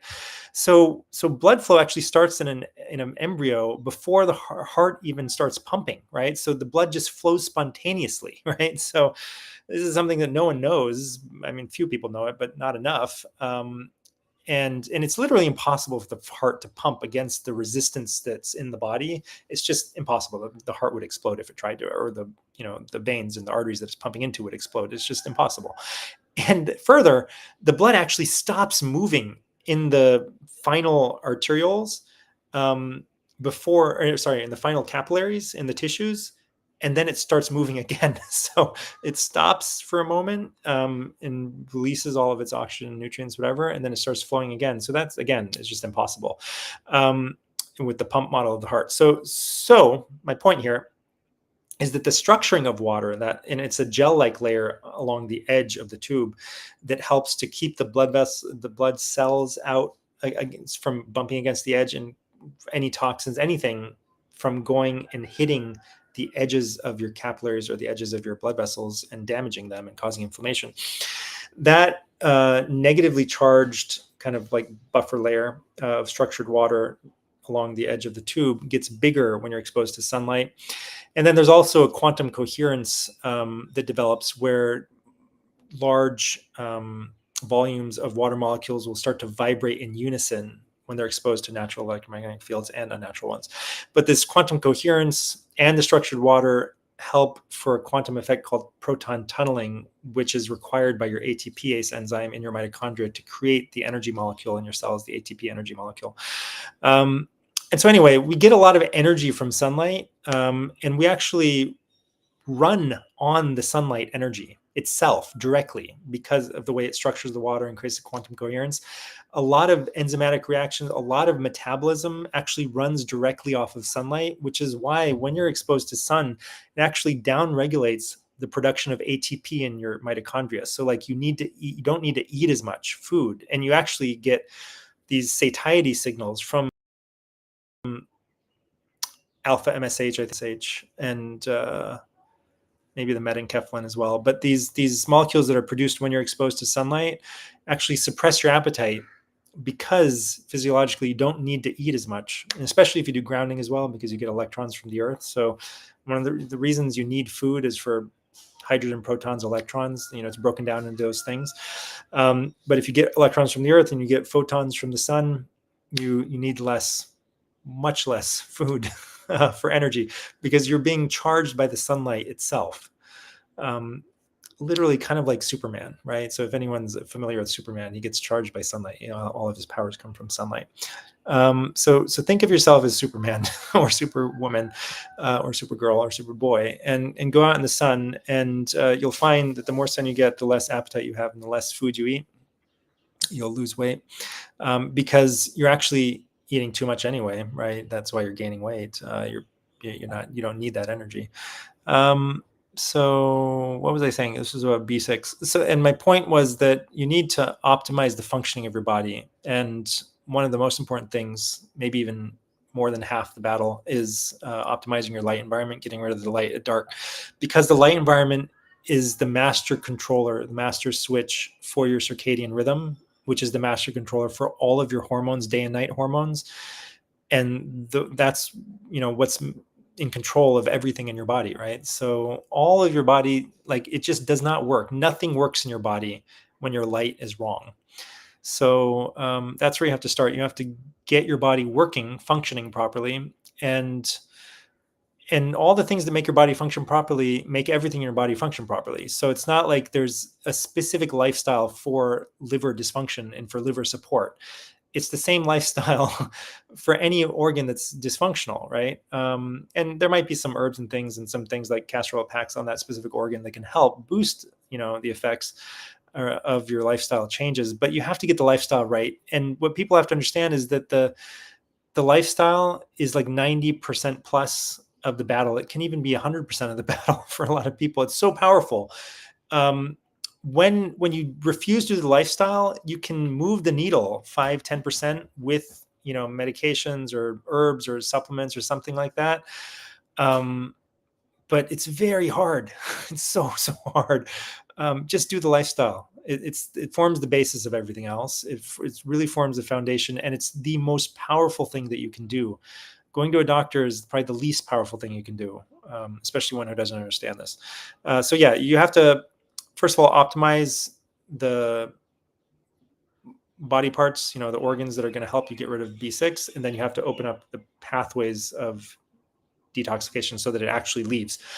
So like you have the liver is the organ that does some detoxification, and then the gallbladder will and the bowels will actually, it'll come out through the gallbladder and into your stool, and then your stool has to be, come out from your body and be deposited in the toilet. If none of that, if any part of that's not working, then you're not going to get the things out of the toxins or whatever that have built up in your body out.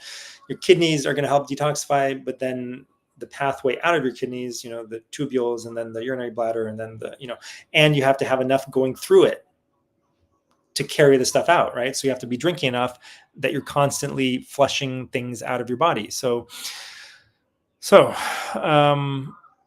another way that you can stimulate liver detox, I mean, people are going to think it's woo-woo and crazy, is by coffee enemas. So it has to be caffeinated coffee. The caffeine, I would not recommend drinking caffeine, but through an enema, it's going to open up detox pathways from the liver. It's going to help stimulate the gallbladder and the liver to empty out toxins. So that's something that a lot of people will end up having to do if they really want to boost their body's ability to detoxify, would be doing a coffee enema maybe once a day. And with detox, you got to be careful, because if you go too fast in stimulating it, you'll actually get a lot worse. And then you can also add detox binders and things. So anything that's overwhelmingly high. So even things like chlorella, it's kind of like a generic detox binder. It'll bind anything, even nutrients like B6. And so they come with negatives also, because they're going to be binding nutrients as well. So unfortunately, you have to kind of like choose something to do and do it, and then do something and then make up for it later sometimes. So you're going through a detox phase, you might actually be quote unquote detoxing helpful things at the same time as the harmful things.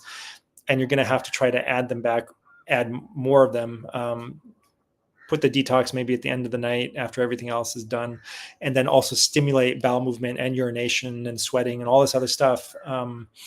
But particularly, the bowel movement, if you're taking an oral detox binder, you have to make sure you have a bowel movement, in the hours after that detox binder. So if you take it in the morning, you got to make sure you get a bowel movement going. And so you want to get it to pass through you so that then later on you can have food and absorb your nutrients. Okay. Okay. Let's see. Mike Caldwell said, I found with testing, my body isn't getting any magnesium. I'm stressed with the vagus nerve issues and long COVID. If my body is so stressed, what do I do? Fasting doesn't work. Supplements don't work. Yeah. Are you not recommending vitamin D then? Yeah, I'm not recommending vitamin D. I'm going to probably rework my immunity vitamin supplement. I mean, there's some people who, no matter what I say, they just want to take vitamin D, so that's fine. But I think that if you're going to take a vitamin, then you should take it in its natural form, like fish. Maybe fish oil, but it's got to be a really good fish oil like Rosita, but probably even better than that, maybe like a cod liver, like a whole cod liver. You can get canned cod liver, or just eat the fish, right? So fish, fatty fish, maybe supplement with some whole cod livers, or a really good quality like Rosita Naturals fish oil. But the main issue is just go and get the sun. That's where you're going to get your vitamin D from. And if it doesn't go up, that means something else is wrong, and your body doesn't want it to go up for some reason, which gets back to the magnesium here. If you're getting enough magnesium, then maybe you're using it all up, right? So it's not necessarily that it's low, but it's not, it's being absorbed, and you're not able. So the testing that we have isn't perfect, right? So you can't test intracellular magnesium. You just are going to test what's floating around in your bloodstream. So maybe your body needs so much magnesium because it's involved in hundreds of chemical reactions. It's required for vitamin D. It's required for so many things, that maybe you just need really a lot of magnesium. So magnesium, maybe potassium, some of these minerals, I do think that they can be supplemented, since it's very hard to get them in significant, in the quantities that people might need them nowadays from natural sources. But you can do things like vegetable juicing and stuff. But yeah, with magnesium, you might need to take more. I mean, people have reported that like super, super high doses of magnesium sometimes are required for them specifically to feel better. In those situations, you're not sure, am I taking like pharmaceutical, like has magnesium turned into like a pharmaceutical for me where it's doing like something that's not physiological, where it's like hacking my system, or is it actually physiological and I actually really need that much of it because I've been so depleted my whole life, which is possible, right? So in a normal situation 10,000 years ago, people would have gotten enough magnesium throughout their lives. They would have gotten all their necessary nutrients from their mother in the womb, and then they would have continued to replenish them throughout their lives. So you could see people in some of these traditional societies go for like a year or 2 years or whatever, eating like barely anything and eating things that are not complete, don't have all the nutrition that they need, and they would continue to function perfectly fine. Because they had enough of a reserve. So you may have zero reserve and you might need to get all of it every day that you're using from. So basically you might need a much higher dose in multiple sources. You might need to rub on some magnesium oil on your neck. You might need to go and check out MG Pappy on Twitter or X. And he talks a lot about magnesium. So in terms of dosing, like it might literally be like 10 times more or even more from what you're doing, because when you take magnesium, so most forms of magnesium, you'll absorb maybe 15% or 15% of it is elemental magnesium, and the rest is not magnesium. It's like the chloride or whatever, right? So in magnesium chloride, something like 15% is actually magnesium and most of it's actually chloride, something like that. That doesn't really make any sense, but that's seems to be the situation. Or maybe 15% is absorbable or something, right? Something like that. Or 15% of the weight of the thing. I don't know. Anyway, the point here is that say you have 400 milligrams, you're not actually absorbing 400 milligrams. You might be absorbing like 60 milligrams of actual elemental magnesium.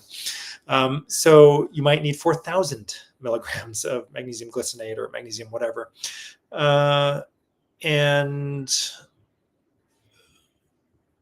But again, I can't tell if that's actually the case or if you need something else. And the other thing is that I don't really like testing that much, because it can oftentimes lead you astray.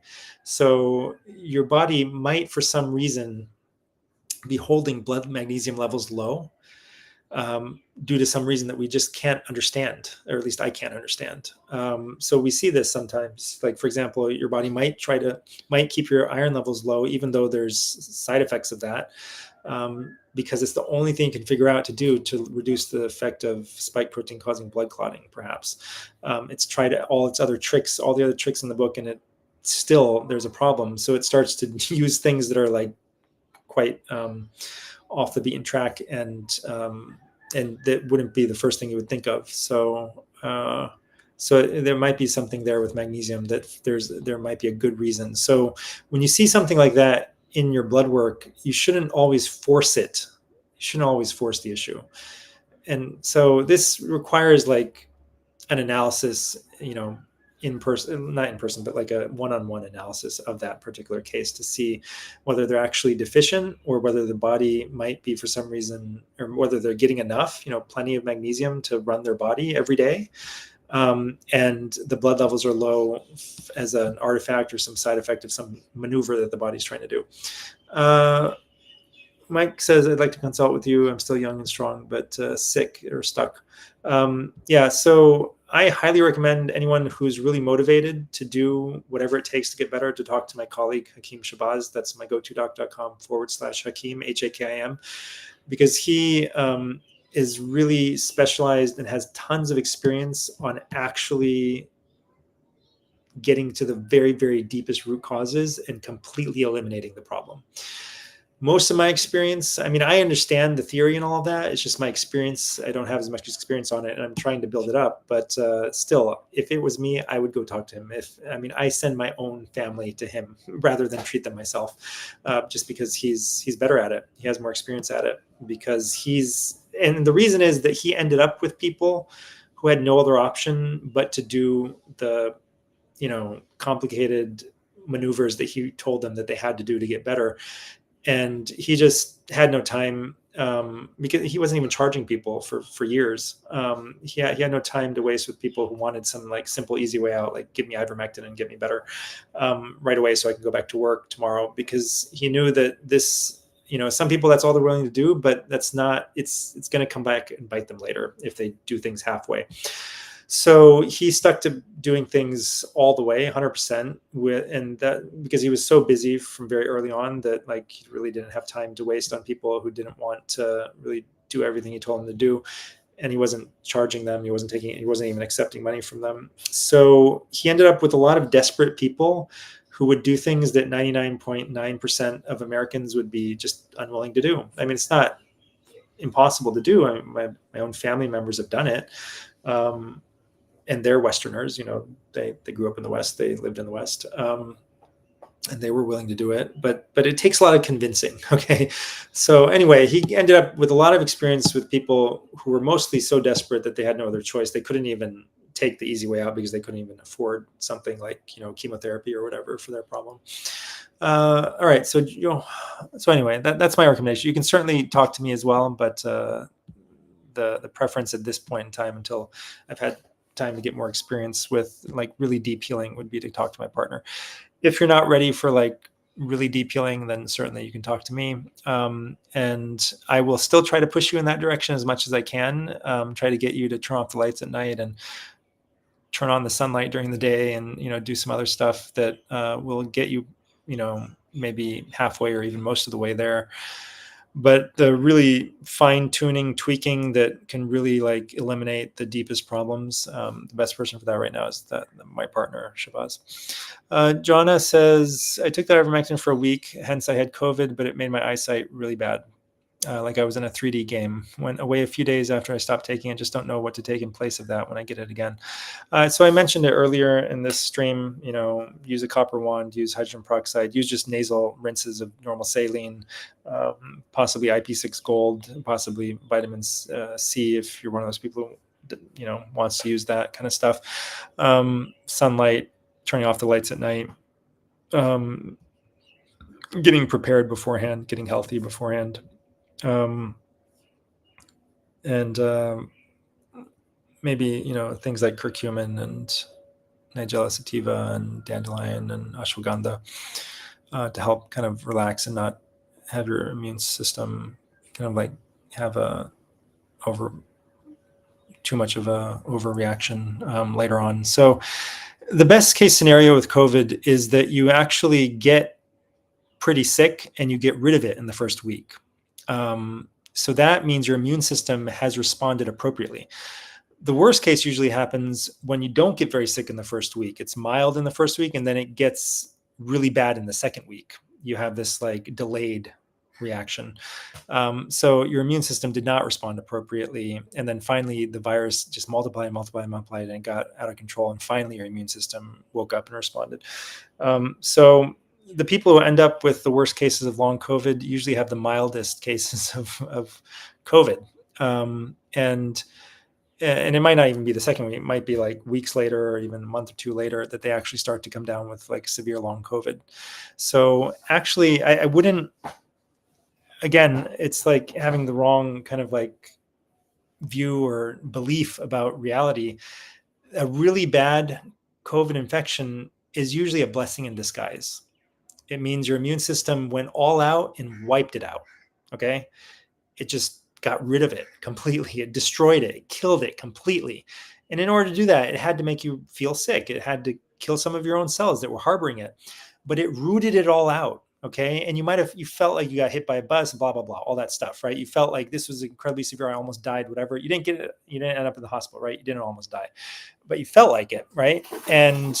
But the truth is, all of that severity allowed this wasp. It already made it in. I have the screen open. It left. So anyway, all of that severity was for your benefit, right? So this is the correct paradigm. Once you get day one of symptoms, it's already been multiplying for days, right? You have it, right? So at that point, you could kill it. You could take ivermectin, you could take the neti pots, you could take the wands, you could do all that stuff, and you could kill it in the surface, and that's okay too, right? Because you're getting rid of it. But if you let it run its course and it's like really bad, and it's just like, that's also good. It's not bad. Your body is going to get rid of it as well. So you can either nip it in the bud, or you can fully respond to it and go all out and not suppress any symptoms in that first week and just toss it all out, kill it all, toss it all out. And the final situation is something you don't want to do, which is you get sick, you don't nip it in the bud in the first day or two with all that stuff I said, and you suppress all the symptoms, so you don't let your body kill it completely and toss it out. Then you end up with long COVID and vaccine injury. What do you think about the potential benefits of C60? I think it's fullerene. Is it generally safe for most people? What conditions would it help the most? Thanks. Yeah, so I haven't looked into it a lot. I remember somebody mentioned it. I bought it once. I tried it. I didn't feel anything. Was it like a super antioxidant or something? I don't remember how it works. So yeah, carbon 60. I don't really have any I don't really have anything to say about it, I guess. In general, I tend to hesitate and find anything that wasn't available 10,000 years ago. I tend to look at it askance. I am distrustful of it. I do understand that sometimes you have to utilize modern technology to deal with modern technological problems. So that's fine. I'll accept that.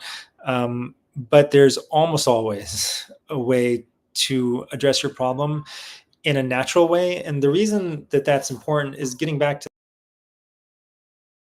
that analogy or metaphor with the machine language. Throwing C60 may not understand or know what to do with. So it's kind of similar to taking like maybe curcumin out of turmeric, the plant, and isolating one specific molecule from that plant and taking that as a medicine, right? So that's what you're doing with C60. And it's even worse than that, or different than that, because I don't know if it's naturally found in anything or if it's something that has to be made. I'm not sure. But let's say it's something that's found in nature. Things that are found in nature, when you take them in the natural package, they make sense to your body. It's kind of like a high-level programming language instruction to your body. Your body knows what to do with it, and it knows how to respond to it, and it responds to it in a way that makes sense. It's like evolution. It makes evolutionary sense. Okay, so it's like an evolutionary system. Everything is kind of co-evolved or been created together, if you're a believer. Nature and us, like everything in nature is perfectly evolved for us. So wherever we are in the world, we are designed to be healthy if we are in the midst of a state of nature and using the things in our local environment, using things that are seasonal.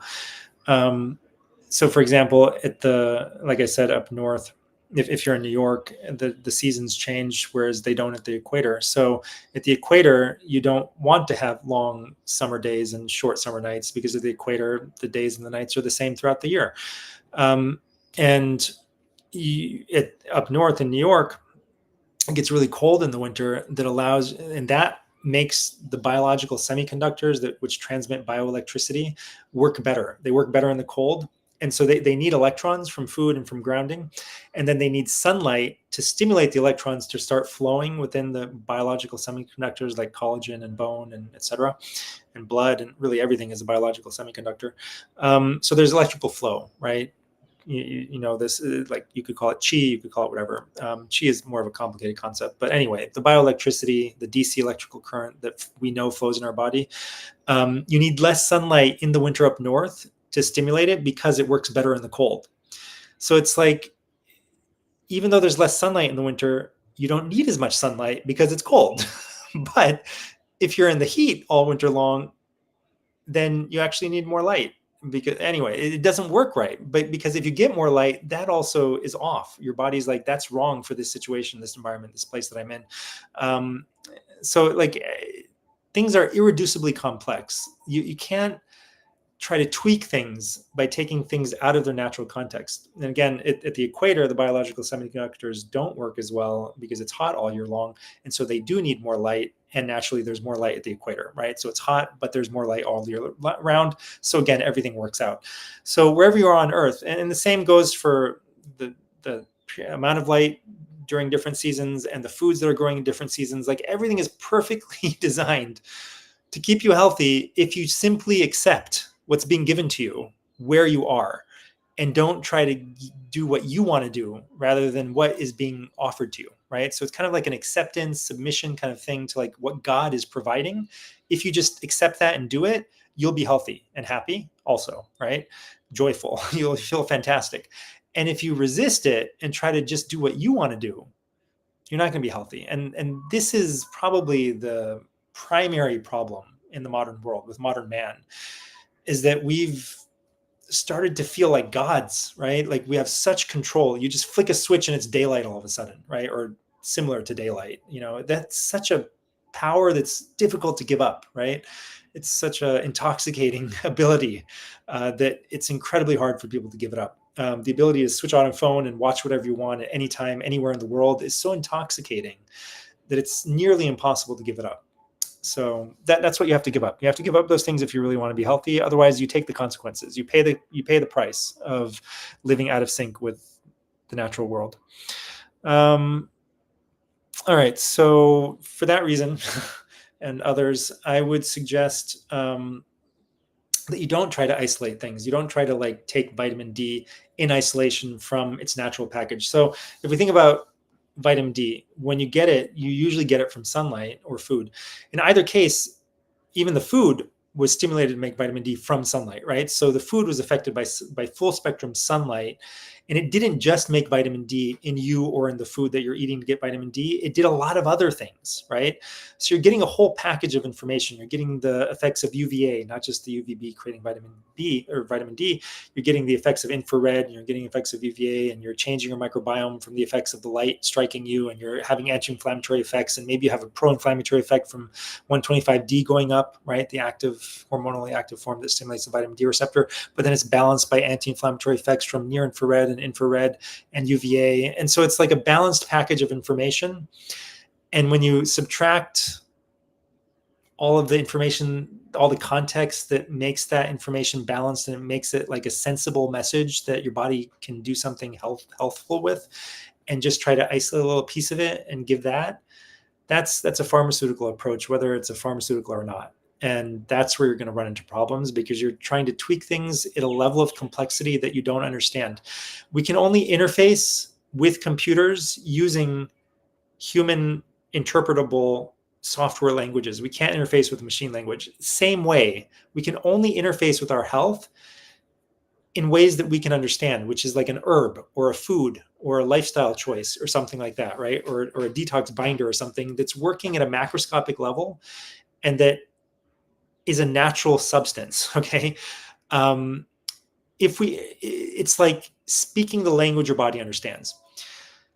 Even though that thing is working in the equivalent of machine language inside your body. It's working at the biochemical, at the quantum level, okay, at the submicroscopic, at the submolecular level. It is working at that level in a way that we don't understand, right? So then you take a tiny piece of it, a few strings of ones and zeros out of a giant, 20,000 pages of machine language. You take out a little chunk of ones and zeros from within that you're like, oh, I think this is the thing that's really helpful out of all of this, right? It's not all of it that I need. I just need that one little bit. And you take that and you plug it in somewhere, the whole thing is just going to crash, all right? It may not crash right away because the body is way more sophisticated than any computer we can even imagine. It'll continue running, for decades. But eventually you're going to get sick because of that little tweak that you made at a level that you don't understand, that you fundamentally can never understand. So this is why ancient medical systems didn't even try to develop that side of things, because they knew it was useless. It was, I'm glad that we have it because we can understand things, but we only, like, it is only useful to confirm what we already can figure out from a higher level.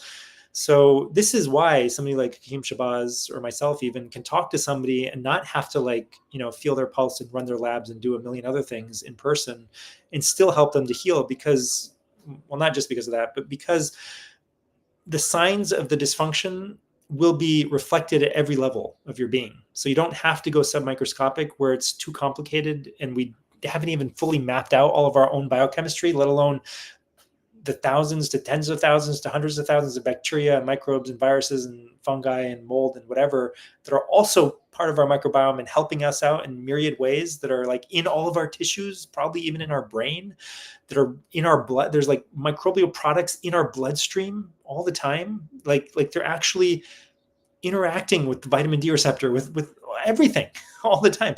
So we don't even understand our own biochemistry. We understand nothing, almost nothing, next to nothing about everything else, all the other cells in our body that are interfacing with our own biochemistry, all of their biochemistries, all of their products, all their bacterial products, things that they make. We don't even know what they all are, right? What bacteria are even there in an individual person. The level of complexity, once you learn about it, is so astonishingly high that we will never be able to have like truly personalized medicine at a molecular microscopic level where we can go in and like give somebody like a targeted drug. The only way human health works is by interfacing with it in the way it was designed to be interfaced with, which is with large volumes of natural information that affect you in a certain way. Sunlight, eating certain foods, being in a state of nature. So hopefully I've said it in a way that some people will understand now, if other, even though I've tried saying it in different ways in the past. All right. So what are your thoughts on phototherapy patches? Possibly helpful. I mean, my mom found these like 30 years ago, probably. LifeWave, I think it was. So I think that it's possible. I think a lot of people have said that they're really helpful. Again, I think that they're just out to make money, and maybe they are helping people, but really what these people really just need is to get out in the sun more and turn off the lights at night. And then they won't need phototherapy patches or phototherapy devices or, $5,000, phototherapy modules that, can irradiate their whole body with near infrared and infrared, or, saunas, infrared saunas. You just need natural sources of information and you'll be better. If no matter what I say, you're not going to get out in the sun and turn off the lights at night, then yes, you're going to find some benefit playing around with these hacks that, like I said earlier, may have consequences that no one can predict. So these near infrared, infrared, whatever, devices, again, it's like a piece of sunlight that, yes, it's beneficial, but it's taken out of its natural context. It's a refined food, similar to a refined food. It's a refined nutrient, right? So everyone can agree refined foods, refined carbohydrates, refined nutrients, bad, bad, bad.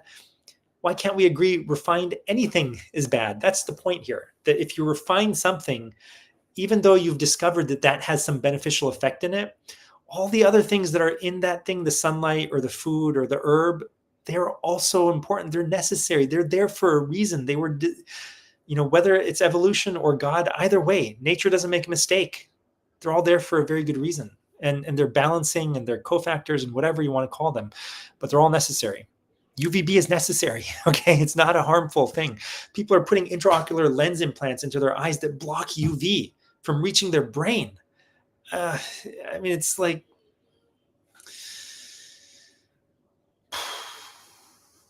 man, if you have one of those, get it out and get it replaced with one that doesn't block you, doesn't block anything. If I mean, it's easy to do it with an intraocular lens. It's a tiny little piece, quartz or whatever. I don't know, some sort of plastic or something that doesn't block any wavelengths. Get that instead. It's harder to do it with all your windows. I was listening to a interview by somebody from like in the 80s. I think it was 1985. This guy was like way ahead of most people on like the light And so I just thought you could, quartz glass was the only thing you could do, but there's two kinds of like plastic glass that you can get that don't block wavelengths of light. I would prefer quartz glass, but if you can't afford that, or if you can't source it, then the plastic glass would, or not glass, obviously plastic windows, would be an alternative. So anyway, yeah, you just got to look up plastic manufacturers and see if they can make sheets of plastic, or maybe there's anyway. So anyway, I haven't gone down the rabbit hole too far, but if you can open your window completely, and let the bugs come in, and let the sun come in as well, or you can replace your glass with quartz glass. So before spending like $50,000 replacing all your windows, think about quartz glass or some sort of plastic that doesn't block any wavelengths of light, so that you can get full on sunlight in your house. Even indirect scattered sunlight, is beneficial to you. So even if you're outdoors in the shade or indoors, and you're not in the direct sun, but direct sun is streaming in through your windows, it's going to be bouncing off of everything and still benefiting you. Are people dying from long COVID as of yet? Dana Marie Wortman says. I don't know. It's possible. If you get sick enough, you can certainly die. It's going to push down on the seesaw and make you worse, and can maybe speed up your death, right? So I don't know. What do you think of thermography as opposed to some sort of scan or mammography? Yeah, I think thermography is probably better, but heat can also be damaging, right? So I don't know that much about thermography, but honestly, I think that you get more harm out of looking than you do from not looking. So, I mean, just there's more harm from, like, sometimes the knowledge that comes from seeing it, and all of the preventative and treatment measures that stem from learning that you have this early cancer, I think is oftentimes more harmful. So it all depends on the context. In some situations, so for example, Hakeem Shabazz treated somebody for breast cancer, and he knew that they were healed. Their tumor markers were negative, but the person themselves needed to be convinced, and they in most of those situations, once the cancer is gone, the lump will also be gone, but the lump in that case wasn't gone yet. And so after the cancer's gone, all the cancer cells are gone. Sometimes the lump can remain, and it's like toxins and dead cells and other things that just need to be removed from that area. And that takes longer. It can take months to get rid of. And while you're doing that, you can't address other things like, so anyway, and it can cause other problems. So you could just leave it there. It's just like enclosed, and maybe deal with it later. But if it's causing too much stress and the person thinks the cancer is still there, then you have to like prove to them that it's not, and maybe you need to go for thermography, or need to go even for a biopsy in some situations to prove to that person that the thing is resolved. And unfortunately, in some situations, they'll misread things because of what they assume must be there.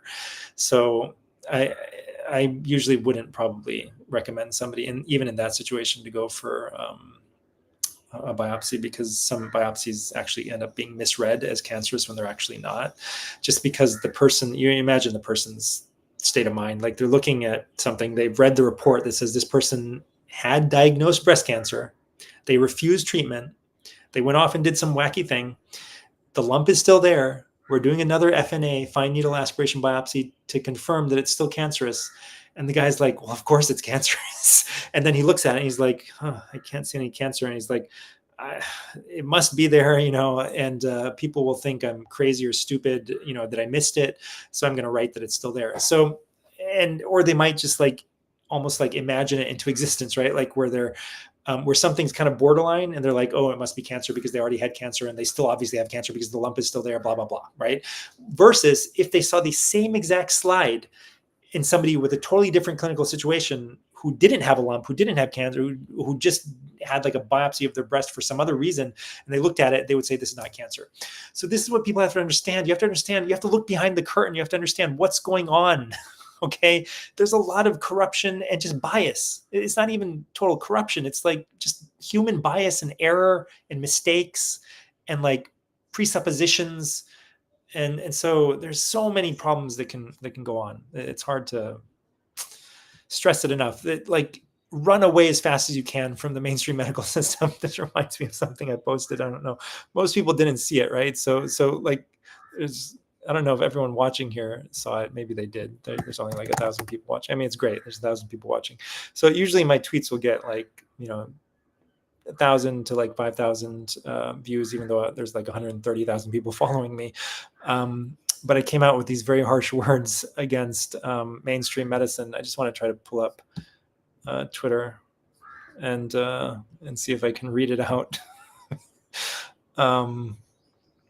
Because I think, who was it? Vinay Prasad, maybe somebody posted about how doctors should be, not ignoring their patients when they're in the room with them. Hold on, guys. I think I need to connect to an IP. Hold on. I may get disconnected for a second. Let me know if I'm still, if you guys can still hear me.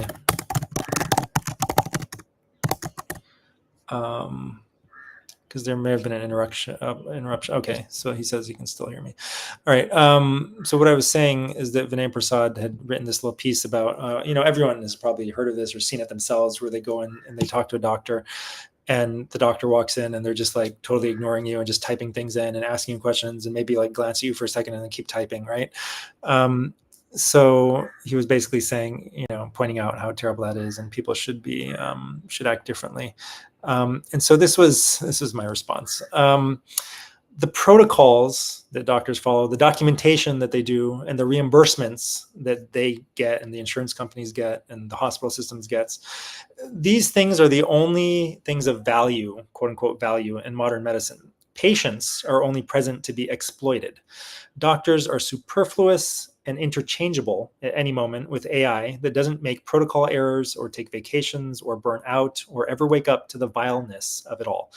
All the value in medicine accrues to the corporations selling it as a never-ending service and everyone involved in administering it. The more you use, the more you need. Patients don't get value out of modern medicine, they get chronic illness. Modern medicine only suppresses symptoms, but the symptoms themselves are the solution. They are your immune system getting rid of environmental toxins and infections, as we spoke about. Suppressing them only creates chronic disease. So the doctor who acts like an automaton, who acts like the automaton they actually are, by just typing in notes while mostly ignoring you, is actually doing you a favor by sending you a clear message. Get as far away from me and all of this inhumanity as you possibly can.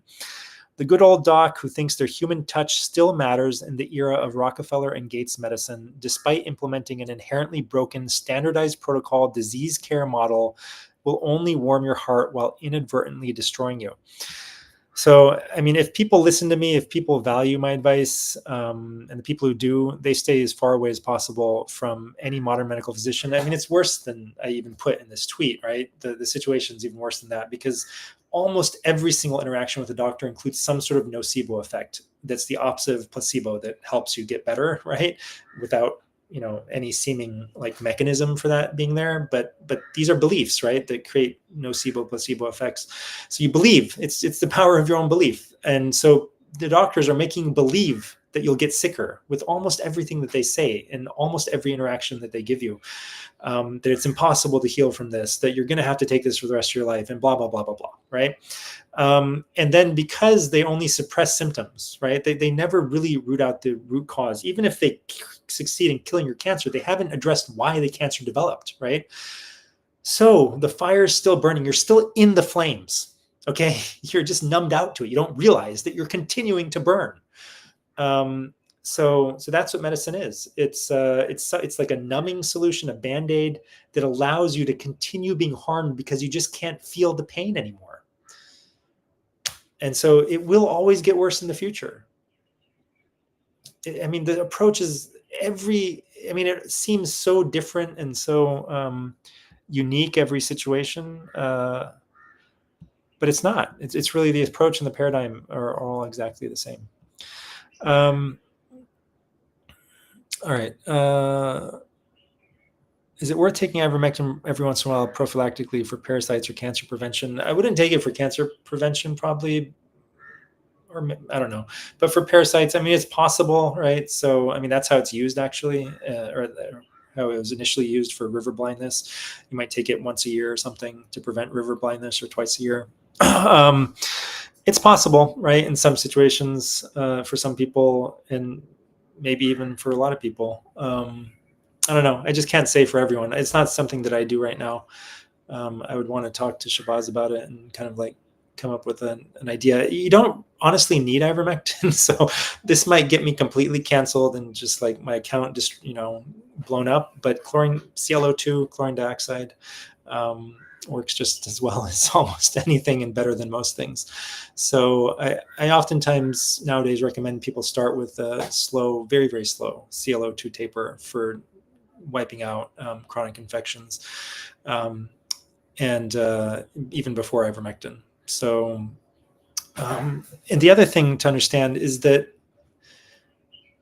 just like you don't want to take antibiotics, you have a lot of parasites that are actually helpful parasites. So we think parasites are just harmful, and they may not be, right? So your microbiome, all of it may be beneficial for you, and it is, okay? There are going to be pathogens, and some things might get out of control sometimes, but your true microbiome is comprised of bacteria, parasites, viruses. I know not everyone believes in viruses, but just bear with me. Bacteria, parasites, viruses, mold, fungi, like everything, right? Archaeobacteria even. So every kingdom of life is present within you. And so it's you don't want to kill off any of it, really. You might want to pare back parts of it sometimes if it gets overgrown. So it's kind of like the way the ancient Amazonians, the Amazon forest was not allowed to just run wild. It was a gigantic garden. Okay. And the same with the American Indians and the people in Australia. All of these native peoples who had like massive, especially the ones who had massive cultures, and civilizations, they actively managed their environment and created like a Garden of Eden, essentially, right? They planted fruit trees everywhere, but they didn't plant like, row crops of like, a million fruit trees in one little, 10 square mile area. they planted them in a natural way so that they were, it was permaculture. It was whatever you want to call it. It was sustainable. It was healthy. It was natural. It was like, doing things the way they're meant to be done instead of doing them in this artificial way that like maximizes productivity and blah, blah, blah. Right. So doing it in a wholesome, healthy way is the only way to really do it. And so you have to do the same thing with your own body is my point. You have to become the steward of this incredible microenvironment, this incredible like rainforest ecology within you. And so that's how you have to look at it. You have to look at your body as an ecology. And you have to take care of everything within it. Otherwise, it doesn't work properly anymore, or it loses some of its resilience to stressors. So you could go to a rainforest and kill out a certain species and kill out another species and kill out another species. And you could go knocking out species for decades. But eventually, you're going to knock out enough of them that their interconnectedness starts to break down and the whole ecology collapses. And sometimes you knock out like what's called a keystone species, but it's usually groups of species that create the keystone effect. And they're like natural systems have this built-in incredible resilience that depends on multiple fail-safes, right? So just knocking out one leg of the stool that has a million legs is not going to knock over the stool. So this is the way natural systems work. So every bit of your ecology is contributing to your resilience. Even, if you kill off one little bit of it, your whole resilience might not disappear, but you become less, your whole health might not, crumble, but your resilience will go down slightly. And this is, one of the problems with taking antibiotics and taking things like ivermectin, right? It has antibiotic effects, weak antibiotic effects, and it has certainly antiparasitic effects, strong ones, and it might be killing some helpful parasites, right? So you have to take everything, you have to be careful with what you do, right? Which is why the best way to approach health and life in general is to do the things that are the safest, which is why my protocol spends like the first, 1/3 of the protocol is all talking about lifestyle, right?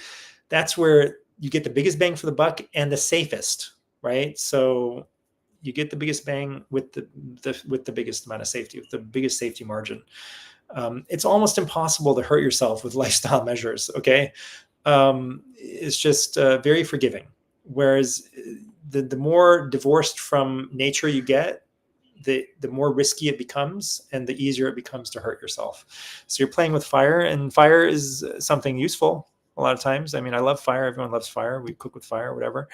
But it's dangerous, and you got to respect it. So ivermectin and anything else that's unnatural, it's not found in your natural environment. It had to be isolated and refined.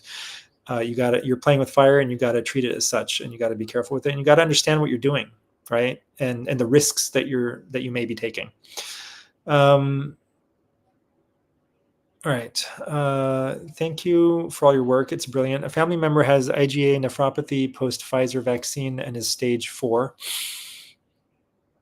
I've seen on PubMed that hydroxychloroquine is used for immune modulation. Are you aware of whether a person can take ivermectin for immune modulation? Yes, they can. And potentially spike protein binding? Yes, certainly.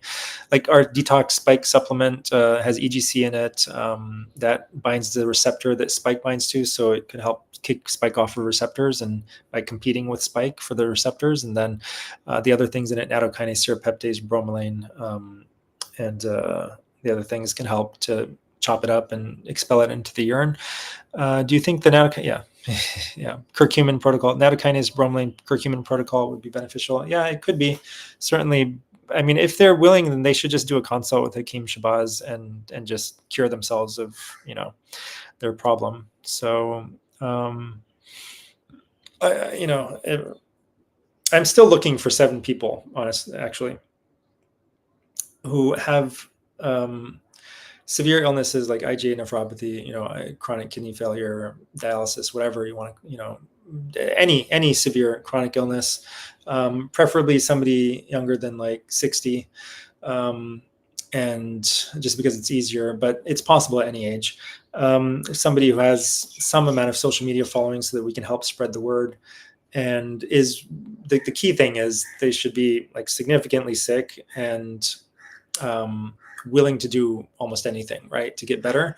And I'll pay for all their consults. I'll pay for all the things I recommend. But, the things we're going to recommend aren't going to be that expensive to begin with. I mean, it might cost like $100, $200 a month, and, just a handful of herbs and some castor oil and whatever, stuff that you need. Coffee enemas, random things. I mean, it's going to be different for everyone. So just because I'm saying it doesn't mean that everyone should go off and do this. But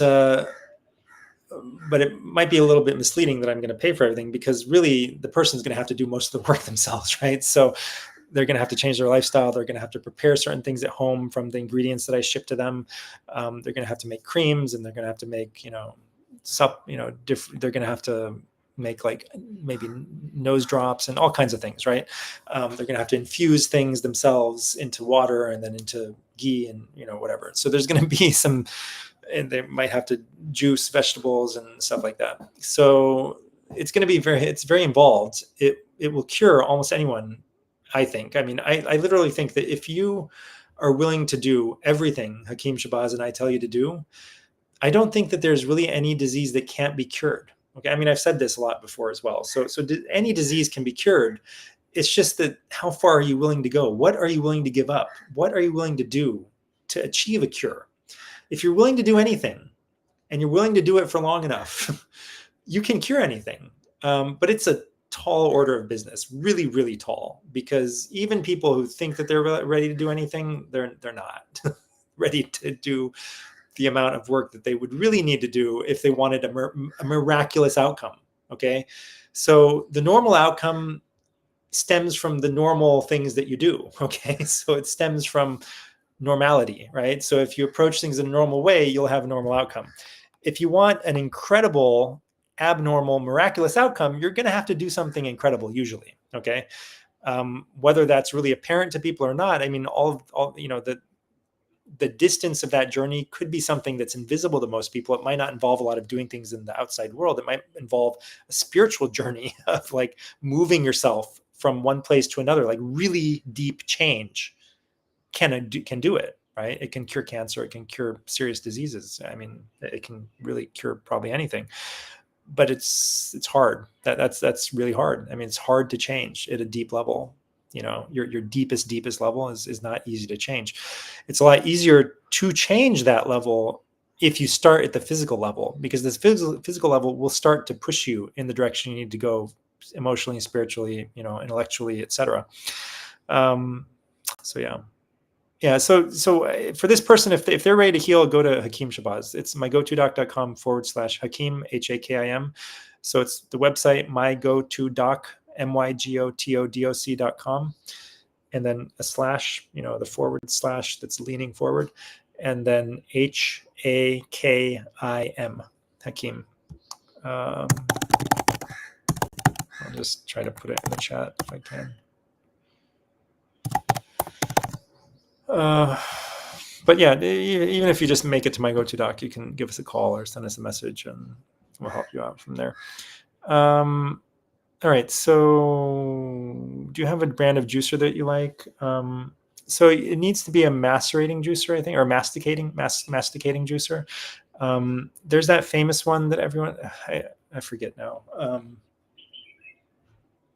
What's it called? It's this big monster thing, and it's got these grinder things made out of metal. So the key thing, what I would look for is metal components, if possible, instead of plastic that come in contact, like as much as metal as possible, and glass that will come in contact with the juice rather than plastic. But it's not a super big deal anyway. But there are, some of the better quality ones will have metal and glass rather than plastic components. What is the best masticating juicer? Let me just Google it real quick. If I can remember the name. The one Shabazz recommends, he's done the most work with juicing, is it's like a $700 juicer, which again, we would probably be buying for the people in this, these 7 people that we're looking for to pay for everything. And those people, the reason we want them to have a relatively high profile is so that they can help us to get the word out to more people that you can actually heal, right? Like, this lady, Physics Girl, she's on YouTube and also on Twitter. Everyone who follows her thinks that it's impossible to heal from long COVID. And maybe she has vaccine injury too, but that's also, you can heal that, right? People have done it. I've seen it. I've seen people go from completely disabled to back to normal, right? And a lot of those people didn't even go do everything Hakim Shabazz recommended. If you do what Hakim Shabazz recommends, you're not going to pass the buck at all. You're going to really solve the problem right now. But even just taking ivermectin could probably get her out of bed. And yet, I don't know what she thinks about ivermectin, but like everyone who follows her, like if I drop a comment suggesting that it's possible to heal long COVID, they're all like, oh, and you don't even know anything about long COVID. You haven't looked at any of the research. It's impossible. That's why we need to spend billions of dollars on, studies to figure out what to take to fix this, what medication or what combination of medications. There's, I don't argue with these people. It's, there's so many steps from where they are to where I am, that if I tell them the truth, they'll think I'm like insane. They'll want to put me in jail and, have me killed or something. It's, that's the problem, right? That sometimes there's so many intellectual steps away from where they need to be that you just can't tell them the truth. You have to try to lead them step by step, budge them just a little bit, try to get them to see reality in a different way, which shouldn't really be that hard after the COVID pandemic. And it shouldn't be that hard after, it's just propaganda that makes it hard, but like people are asleep, and it's also television. And, like, what was it? There was this book, the four problems with television. Back when television started to become widespread, a lot of people in the West said we should avoid, letting this become so widespread, because it's basically a propaganda tool. And the reason is that when you watch something, your critical faculties turn off. You accept whatever's coming in. And this is why a lot of movies and TV shows don't actually make sense. But while you're watching them, it's very easy to just go along with the flow of the story and not question all of the things that don't make sense. So like really, really intelligent people will pick it up regardless. Still, they'll see all the plot holes, but like even very intelligent people will miss a lot of the plot holes. They'll just like go along with it and not realize that there were obvious glaring plot holes in the story, right? um, it reminds me of some plot holes in Lord of the Rings that really pissed off the writer. What's his name? Tolkien. Somebody was like, "Well, couldn't they have just had the eagles fly them to Mordor or whatever? Something." I don't remember. I read it a long time ago, and he was like, "No." He doesn't explain why, but he's just like, I don't, so anyway, sometimes you forgive the plot holes. It's just like, okay, it's a cool story, we like it, it's fantasy, whatever. But my point here is that it's much easier to miss the plot holes. It's much easier to lose the plot when you're watching something, or to keep the thread of the plot despite glaring plot holes when you're watching television. So the medium is particularly good for propagandizing people. And so people have been propagandized about mainstream medicine despite overwhelming evidence that it doesn't work and it will never work. I mean, it's had over 100 years, it's had over a century to fix us, and it's just made us worse, right? And they don't even know why, or they can't tell you why, right? They pretend not to know why. All right, so getting back to the masticating juicers, somebody has probably by now dropped in the comments the best masticating juicer, Green Star, Tribest Green Star, is, that's what's been called the best. But there are others that are easier to break down and put back together and clean, because you have to make the juice fresh and drink it right away.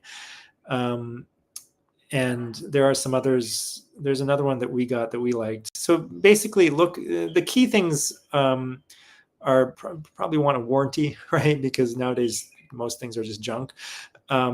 It's usually best to get a German-made thing. They just make stuff really well. And so even if it's a shorter warranty, but it's German, you'll find the German stuff might have a 6-month warranty, but it'll last 60 years. And then the Japanese stuff will have a 6-year warranty and it'll last 6 months, and you'll have to replace it every 6 months. Especially if you're using it every day. The same goes for Korean, goes forever. Maybe. So anyway, obviously it depends on the manufacturer, but in general, obsolescence is baked into the cake with modern appliances. And not even obsolescence, but just utter, just falling apart. It's a design feature, not a bug. So again, like I said, the key things are the manufacturer is a good one. German, usually you can just close your eyes and buy, but not always. And the pieces, made out of glass and steel, as many pieces as possible, or the pieces that come in contact with the vegetables and the juice itself. And that it's a masticating. That's the way it works, is by masticating. So if you have all of those, I think that's good enough, and you don't have to get the most complicated one, like the Tribest, that for an extra 1%, improvement in the quality, I don't think it's worth it for the headache. All right, so this is the Hakim website that I put in before. My go-to doc.hakim. Somebody said Norwalk is a good juicer, so yeah, that sounds like a brand I've heard of before. All right, so let me just wrap up. I know this has been going on for really long now, but it also was a few weeks since I did it last. So do you have a type or brand? Oh yeah, this is the juicer question. And then I saw that COVID can increase LDL. Is there something that can be done to reverse the increased LDL? I've had a spell and wonder if this was a reason. So congratulations, your body's working properly. It's helping you. It's patching up problems. So LDL is good. It's not bad. LDL is not the cause of heart disease. If anyone's wondering about heart disease, I'm going to be writing a blog post, but it's taking some time because I have to do some research. But this is a great book, Human Heart, Cosmic Heart by Thomas Cohen, who doesn't believe in viruses. And I love this guy. He's great. Works a lot with the Weston Price Foundation. I don't know if he's right about viruses. I can't pass judgment one way or the other because I don't know enough about virology. But the people who believe in viruses and people who don't at the highest levels, right, like the top in both of those camps, are probably closer than they think, or than other people might think that they are. So it might just be a matter of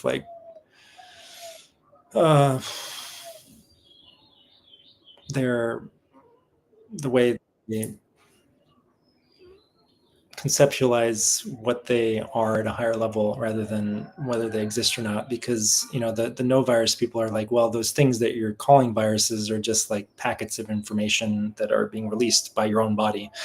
And the people who are calling them viruses are saying, well, those packets of information being released by your body are called viruses that have infected you.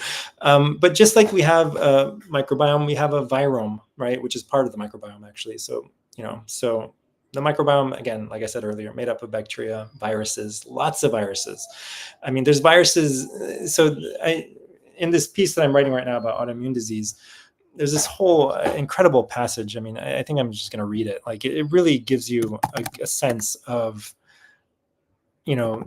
what the microbiome is. So you guys are going to get a little preview of this unpublished piece, if you guys can bear with me and not fall asleep here. So let me just pull it up.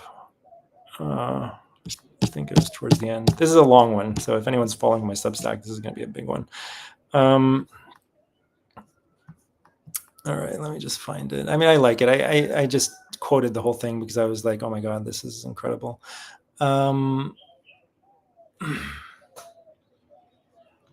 I quoted a lot of different studies in this latest. I don't usually quote studies at length, but here I quoted, did a lot of quotes.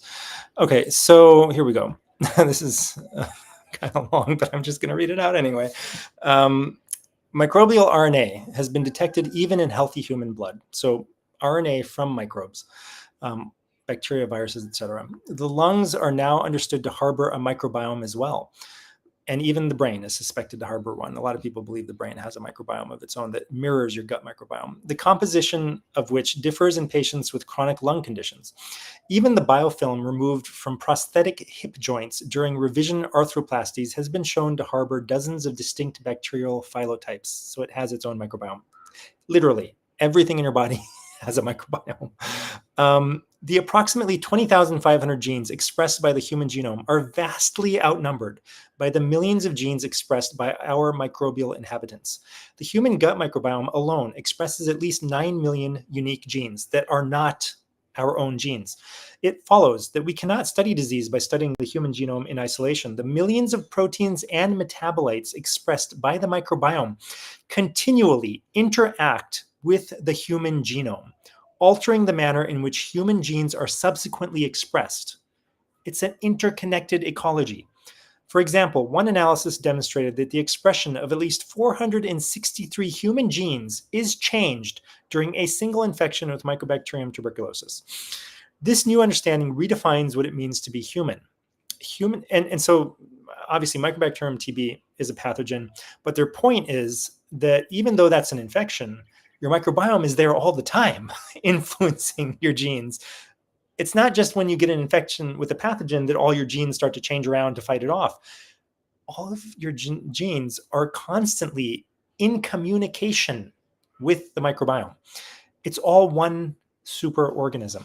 This new understanding redefines what it means to be human. Human beings are now most accurately described as superorganisms. The metabolism of the human superorganism represents a combination of microbial and human attributes. For example, the converting enzyme has been associated with myocardial infarction, heart attacks, Alzheimer's disease, diabetes mellitus, and sarcoidosis. Yet the expression of ACE also has been shown to be downregulated by lactobacillus and bifidobacteria, microbes commonly found in dairy products and in your own gut. The ability of these and other microbes to directly alter human gene expression significantly affects the pathogenesis of inflammatory conditions, albeit in ways not yet fully understood. So we really shouldn't think of them as other than ourselves, okay? They are part of us. It's part of us, okay? I mean, some people who believe in evolution, the evolutionary evidence shows that the mitochondria within our own cells that are passed down from our mothers, right? They are literally part of us, our own human cells, come from a bacteria that was engulfed by quote unquote human cells. I believe in God, and I believe that he can work through evolution, certainly. I mean, he can make things evolve, but I don't think human beings evolved from apes. I think human beings, if creatures evolve, I think that human beings are an exception and that they were created in a special way. But I do believe in morphic resonance. I think that the universe works via morphic resonance. So if you had, which is an idea that Rupert Sheldrake has put forward, that once something exists, it makes it easier for something similar like that to exist subsequently. Once one human being learns something, it becomes easier for other people to learn it. And he calls it like a morphogenetic field, and he uses it to explain how embryos develop, because there's no information that we've found in the DNA or epigenetics or anywhere that includes a body plan that includes the form of the human being, like how the human being actually forms from their DNA. So like the DNA codes for proteins and all these different things, but if it just ran on its own, it would form like a clump of cells with all those proteins and DNA and everything in them. But it wouldn't like how does it know? How does the embryo know to like have the legs go here and the arms go there, and to have like certain genes turned on here and certain genes turned on over there? No one knows the embryology. It's mystery, complete mystery. No one has any idea. So his idea was that, okay, let's imagine God, actually forms something, right? He guides evolution of different things, like mitochondria over here, or like the mitochondria are separate. They're like a bacteria, right? And but their form has evolved, right? And so once that form is like set and it's like prevalent in the world, it's easier for that same form to kind of like be created in a different context, right? So a lot of things that supposedly evolution have been like created multiple times in multiple animals that are evolutionarily apparently completely separate lines, right? So the same exact systems and solutions and things have been recreated in things that were completely separate and that even evolutionary biologists don't think evolved from each other. So my thought here is that something looking like a mitochondria may have evolved somewhere, and then that same kind of structure, it was easier to like express it within a human cell. So anyway, regardless, this is not meant to be like a sermon or something. It's not really a fully fleshed out idea. But anyway, getting back to this,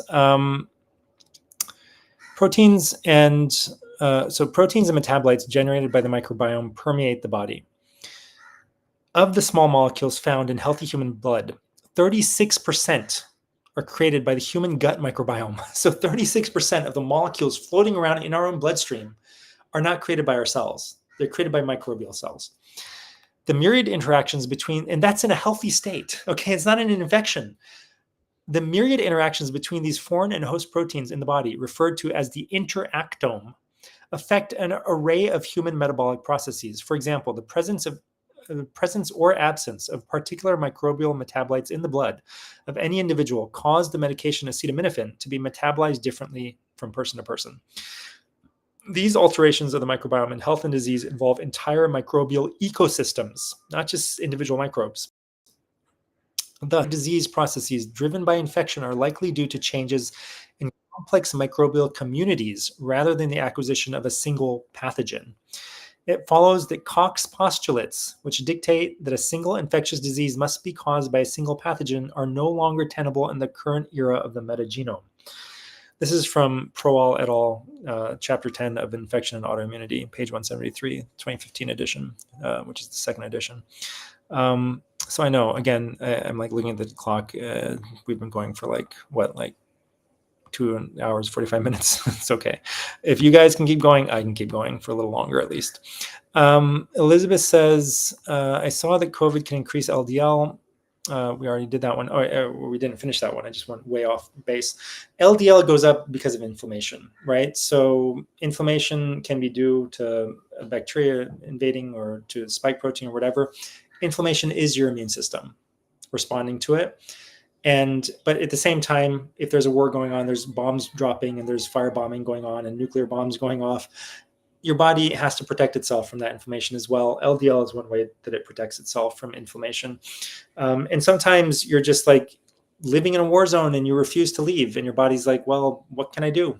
All I can do is try to like keep us safe as much as I possibly can. I wish you would leave this war zone, but you're not going to. So I'm just going to do my best to patch things up. LDL is that patch. It's an arterial patch, and it's basically just helpful. It's not harmful. And so people should be more concerned for fixing the thing that's their body's reacting to, that's making the LDL go up. So what that means is that if it's spike, then you need to get rid of spike. So the idea here is that, yes, eventually you want your LDL to go back to quote unquote normal levels, but you shouldn't take something specifically to make it go down. So even like going and searching for an herb that lowers LDL levels, that may work, but it may not work if it's like literally just forcing your LDL levels down because of some characteristic that it has. If it helps by eliminating the cause of the problem, so if it helps by eliminating the inflammation, which means that it tweaked the immune system to prevent it from addressing the real problem, that may not be beneficial either. But herbs like turmeric, for example, has quote unquote anti-inflammatory effects. So it has a lot, curcumin itself is anti-inflammatory, but it also is antibacterial, antimicrobial, antiviral. So like it's addressing the real root cause. And it also has effects that boost your own body's functioning, right? Functional capacity and ability, and make it stronger. So it's addressing all the things it needs to address. It's boosting the underlying like tissue that's deficient in energy and strength and ability, that's like got a decreased organ reserve. So it's boosting the strength of the body. It's helping to detoxify the infection, get rid of the infection by fighting it off. It's helping balance the immune response, while it's fighting off the infection. So since it's there, it itself is like an ally that came in to start killing off the infection for you. So the immune system doesn't need to be as activated, right? So it kind of like calms it down, because it's also killing off the virus. It's not just calming down the immune system and letting the virus or the bacteria or whatever run rampant, or the infection or the toxin continue to be present. So, all right. I'm getting to the point where I'm starting to like get woozy because I'm, maybe because I have like EMFs going into my ears for so long. I don't know, but I need to like get out into full sunlight and recover from it soon. So I'm going to try to like, I can't believe how many questions there are. That's crazy. Let me just go through the other ones real quick. A remedy for ear ringing. There's a lot of remedies. I think a good place to start would be the brain detox cream. So it's in the brain detox article on Substack. It's also been posted on my Twitter feed. And if anyone needs it, just contact welcome@mygotodoc or one of our emails, or call us and we'll send you the link. We'll email you the link. And maybe, Anis, you can drop the link in there. It's kind of a long link from Google Docs. So that would be a great place to start. So help drain out the problem, but also help to balance the brain. Alternate nostril breathing also balance the brain. So you want to balance the nervous system. So there's probably toxicity that you need to detox from, and you need to flush out toxins, and maybe there might be infection, there might be other things, but there's also going to be an imbalance of your nervous system, and that can be something that becomes habitual. Even once you remove the toxicity, you might need to do something to address that.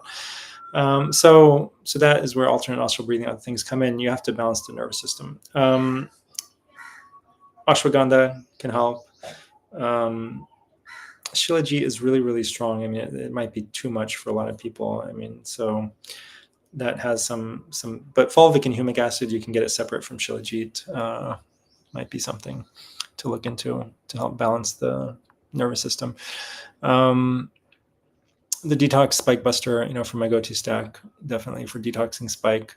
And there's a lot of things that you can do with like infusing clarified butter or ghee, and then with different herbs, and then putting your head back and dropping a few drops into each nostril, sitting there for 5 to 10 minutes, and do that 2 to 3 times a day. A lot of people have been able to heal brain issues and things like that with different remedies that Kim Shabazz gives them. It kind of depends on what you specifically have, but using different things like bacopa or other herbs, tulsi and other things. So I can't give you a specific recipe for a specific person. You'd have to talk to him. But that I've seen recently. Somebody had terrible insomnia from long COVID and maybe vaccine injury, and it was like after a little bit of tweaking over a couple of days, it was like gone. He slept like 10 hours straight after like over a year, just like a few different tweaks. All right. Maureen says, I drink chlorine, and chlorine dioxide also, just if there's an infectious element. I drink chlorine dioxide water to resolve my MCAS symptoms. It's also great for COVID, and I assume long COVID. Yeah, it totally is. Diane Lee Shacklin, it's very hard to find any information on chlorine dioxide that's useful, so you have to know where to look. And also in my Twitter feed, if you search my Twitter feed for chlorine dioxide, you'll find one tweet that I made that in the replies to that tweet, there's a lot of resources where you can find out how to use it and where to. It's available on Amazon. I mean, it's used by hikers to clean drinking water, so it's definitely not harmful at low doses. Diane Lee said the cure for parosmia might be similar. It might be one of those nasal drops and a detox cream on the neck at night and balancing the nervous system. So I mean, in general, you also got to set the stage with all the lifestyle stuff, right? So that stuff itself can cure parosmia and anosmia and tinnitus and all these things, and then some of these other specific things will help as well. But if you want to fix the deepest problem, then you have to go a little bit further than just like, okay, this one little thing got me better. Paula says, I thought I had long COVID, but I recently looked at the record and realized they gave me gadolinium when they did the testing. My physician, who had ordered no gadolinium due to mitochondrial issues and poisoning from Cipro, was not contacted. Does this seem reasonable to you? It's certainly not reasonable, and it's like criminal.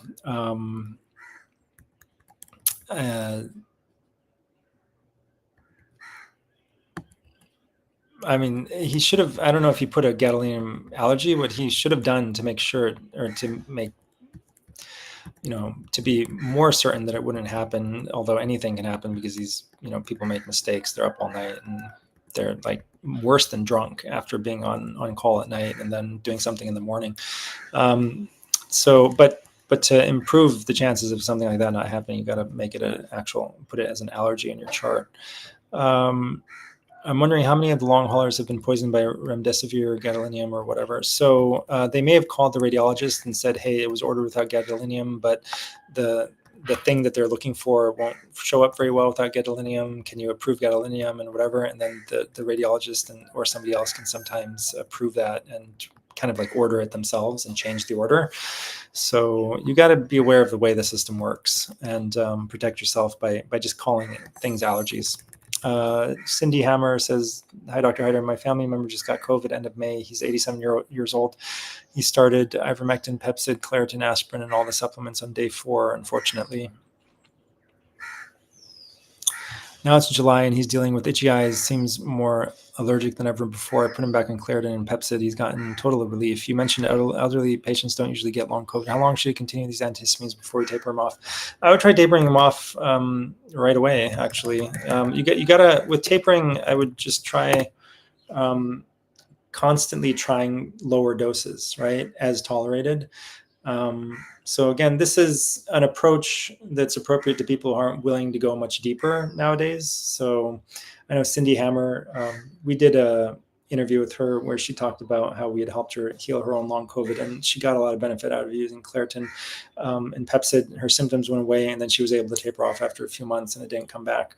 So in these situations, which I think are like 80-90% of people, one way of making sense of that, even though you're using like Band-Aid approach, suppressing the immune system, is that your immune system still is able to detoxify the problem, get rid of the problem.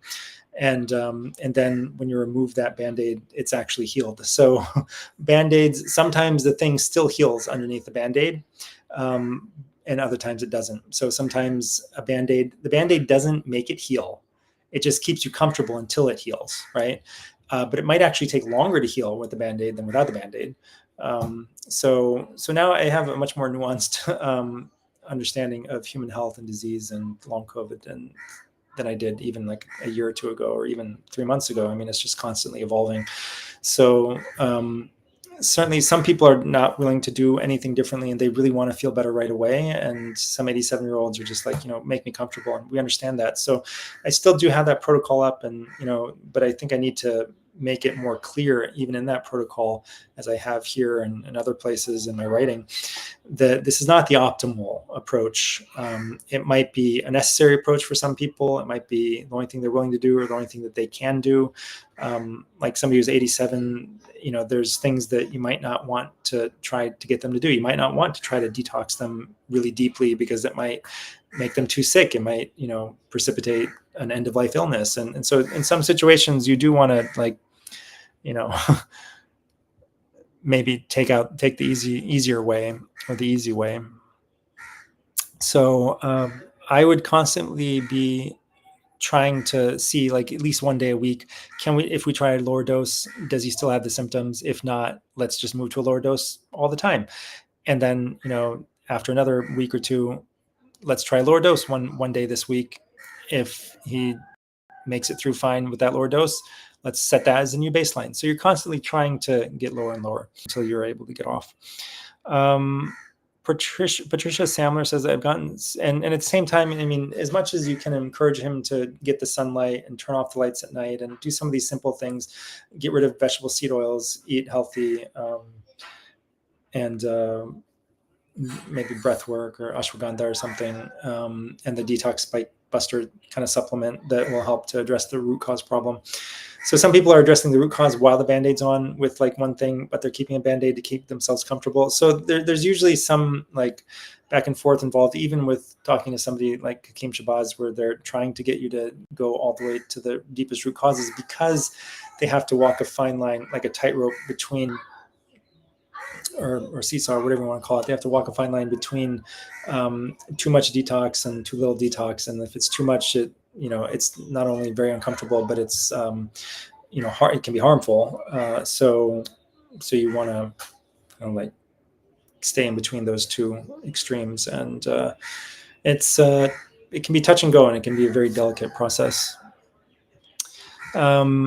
All right, so Patricia says, I've gotten so much better with the protocols that you've had me on, and just recently started tapering off the meds and some of the supplements. The only thing that has not gotten better is the chronic diarrhea and fatigue. Any thoughts?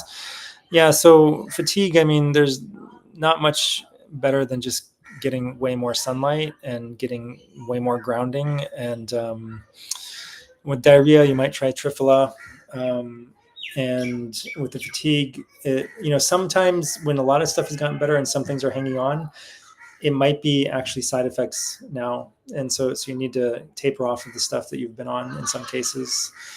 And those things are not predictable. So it might end up being a cause of what you've done to solve the problem, that you end up with some persistence of parts of the problem, or it could just be that you still need to detox. So I can't, there's not just one situation, right? It could be multiple things.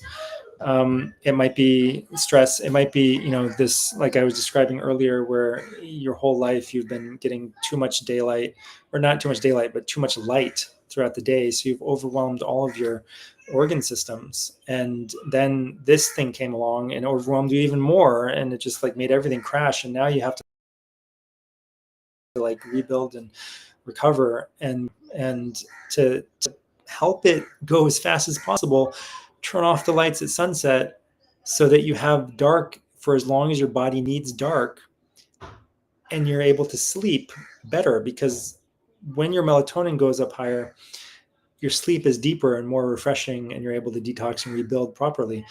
So almost everyone in the modern world has not slept properly their whole life, okay, because they've never not had the lights on after sunset. So they've never had optimal sleep.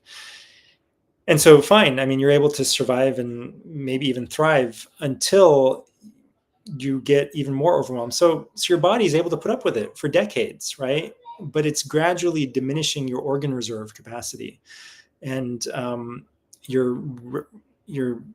it's burnout, right? That's what it is. You're revving the car engine or your engine too much without replacing the oil, without turning it off, without giving it a break. I mean, eventually a car engine will blow up in a day. Your body might blow up in 20, 30, 40, 50, 60, 70, 80 years, depending on, how good you were to start with, how good of a base you had, how good of a kind of a genetic legacy you had, how good your lifestyle had been, the circumstances of your life and the stress that you had and all of that. So, but once it gets to the point where the things start to break down, it doesn't take 60 years to get better, even though it took 60 years to break it. It can take 6 weeks. It can take 6 months. I mean, it can take, it does usually take a little, few weeks to notice the benefit, but it could even be 6 days that, like, if you just get super serious about your light environment and your food and, stress and management, and just fix up your lifestyle and get super strict, within 6 days, you might be like, oh my God, I feel fantastic again. But then if you like switch it off and go back to your normal, the lifestyle you had before, all of a sudden you feel bad again. So it'll take longer. It could take just 6 days to feel a lot better, but then it might take 6 weeks to get to the point where you're resilient enough that you can cheat here and there, and you can like leave the lights on sometimes, and you can take like a international trip and, have blue light on you like for 36 hours straight, and can't go outside and get natural electromagnetic Schumann resonances and etc. But the longer you go and the healthier you get, the more resilient you become again. And then you can cheat here and there, and you can cheat a lot and not get sick. But eventually you're running down your account again, right? Your kind of quote unquote health savings account. Natalie Ayala Mills asks, can intracranial hypertension be caused by COVID infection? Yeah, like anything can be caused by COVID infection at this point. That's my belief. My husband had COVID a few years ago, but now has intracranial hypertension. Just wanted to see if anyone else has had this and what have they done to decrease it. So again, start with the lifestyle, start with the sun and the sleep and the no lights at night, and go from there. It might even fix this problem without doing anything else. But you need a detox. So get the brain detox cream. That's probably number one or number two thing that you need to do. Turn off the lights at night so you get plenty of sleep. And sleep is also not optimized until you get enough light during the day, the proper sunlight. So watch the sunrise, or even if you can't see the sunrise, go out at sunrise, at the sunrise time, like check what time it is, Google sunrise time, your location, be there, stay there for 30 minutes, get it direct sun if you can for 20, 30 minutes, 3 times a day, morning, mid-afternoon, afternoon, and late afternoon, right? And like the 30 minutes after sunrise and 30 minutes before sunset, that's optimal times for direct sun exposure. But you might need to move it back or up depending on, like, if the sun sets behind a mountain or behind some tall trees or something. You want to go out, stay out later, or go out later, or stay out, or go out earlier. Yeah, so go out later. Actually, you don't want to go out later in the morning. You want to go for sunrise, but you might need to stay out later to get the sun once it gets over the top of the trees or the mountain or whatever, or the buildings, whatever the case might be. And then you might need to start earlier if the sun sets behind some like buildings or mountains or whatever, so that you can get some late afternoon sun. So there are different wavelengths depending on the time of day. So near infrared, UVA, morning and late afternoon. So these are very healing wavelengths. And they actually, one of the things that they do is they help to offset this, stressful effects of blue light that's really strong during the middle of the day and the UVB. They kind of like precondition your skin, because the UVB is somewhat damaging, right? But since your skin was preconditioned by this photobiomodulation in the morning, it doesn't get damaged by the sun. And then if there is any damage, it also gets healed by the late afternoon sun, which also does the photobiomodulation with the infrared and near infrared. All right, so Deborah Amundsen Sato says, my B12 and folate both tested is really high end of normal. Is this bad? I mean, it could be bad if you took a lot of it, and it could be normal if you didn't. And either way, your body might be doing something that it needs to do, and it might not be. So I wouldn't, it all depends on the context. If you took a ton of B12 and folate and it's super high, then it's probably super high because of that. And you would want to stop and just get B12 and folate from natural sources like liver and vegetables and things like that. Gail says, I just tested positive, and certainly very high levels will throw things off. So if you have a lot of something that does something in your body, a lot more than you might need of the thing that it does might start happening. Right? So these are substrates in many enzymatic reactions, right? They lead to methylation, and you can over-methylate. So it's not just under-methylation, it's over-methylation. So everything, right? Good, you can get too much of it, or you can get too little of it. Almost everything good, right? So maybe you could say an exception might be like love, but I can certainly become imbalanced. But yeah, so like divine love, for example, you can't have too much. But most things in the human realm that we're talking about, you're gonna have to find the sweet spot. And if you overdo it, so yes, high B12 and folate, unless offset something else that's off, then it will likely cause some negative effects. And even if your body did it for a reason, it's still probably going to cause some negative effects, and your body's just putting up with that because there's no better solution in that particular situation. But if you did it to yourself, then you should stop. Gail says, I just tested positive for COVID yesterday, the second time this year. Is there a new protocol besides hydroxychloroquine, ivermectin, naltrexone? Yeah, I mean, there's no changes as far as I'm concerned. You can always check out flccc.net to see what other people are recommending, but I haven't recommended anything. I've talked about what I would recommend in this discussion already. They seem to have cleaned up their website. It looks nice. Yeah, so let's just do this and go and check it out real quick and see, because there can be a change anytime. Eye care, early COVID treatment. Yep, ivermectin, hydroxychloroquine, the mouthwashes that I mentioned, and the nasal sprays, povidone iodine. I would go further and do nasal washes, nasal rinses with the neti pot. Quercetin, nigella sativa, melatonin, I don't like anymore myself, but it's explained in my blog post that I put up earlier today on jet lag and insomnia and chronic disease. And it's related to what I was talking about earlier in this live stream about the serotonin and melatonin link. If you get too much melatonin, the same, you can have similar feedback effects. And that's also important to actually mention, maybe. Let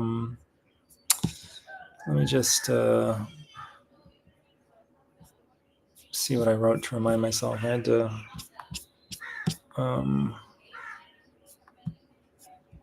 it was related to the whole serotonin story.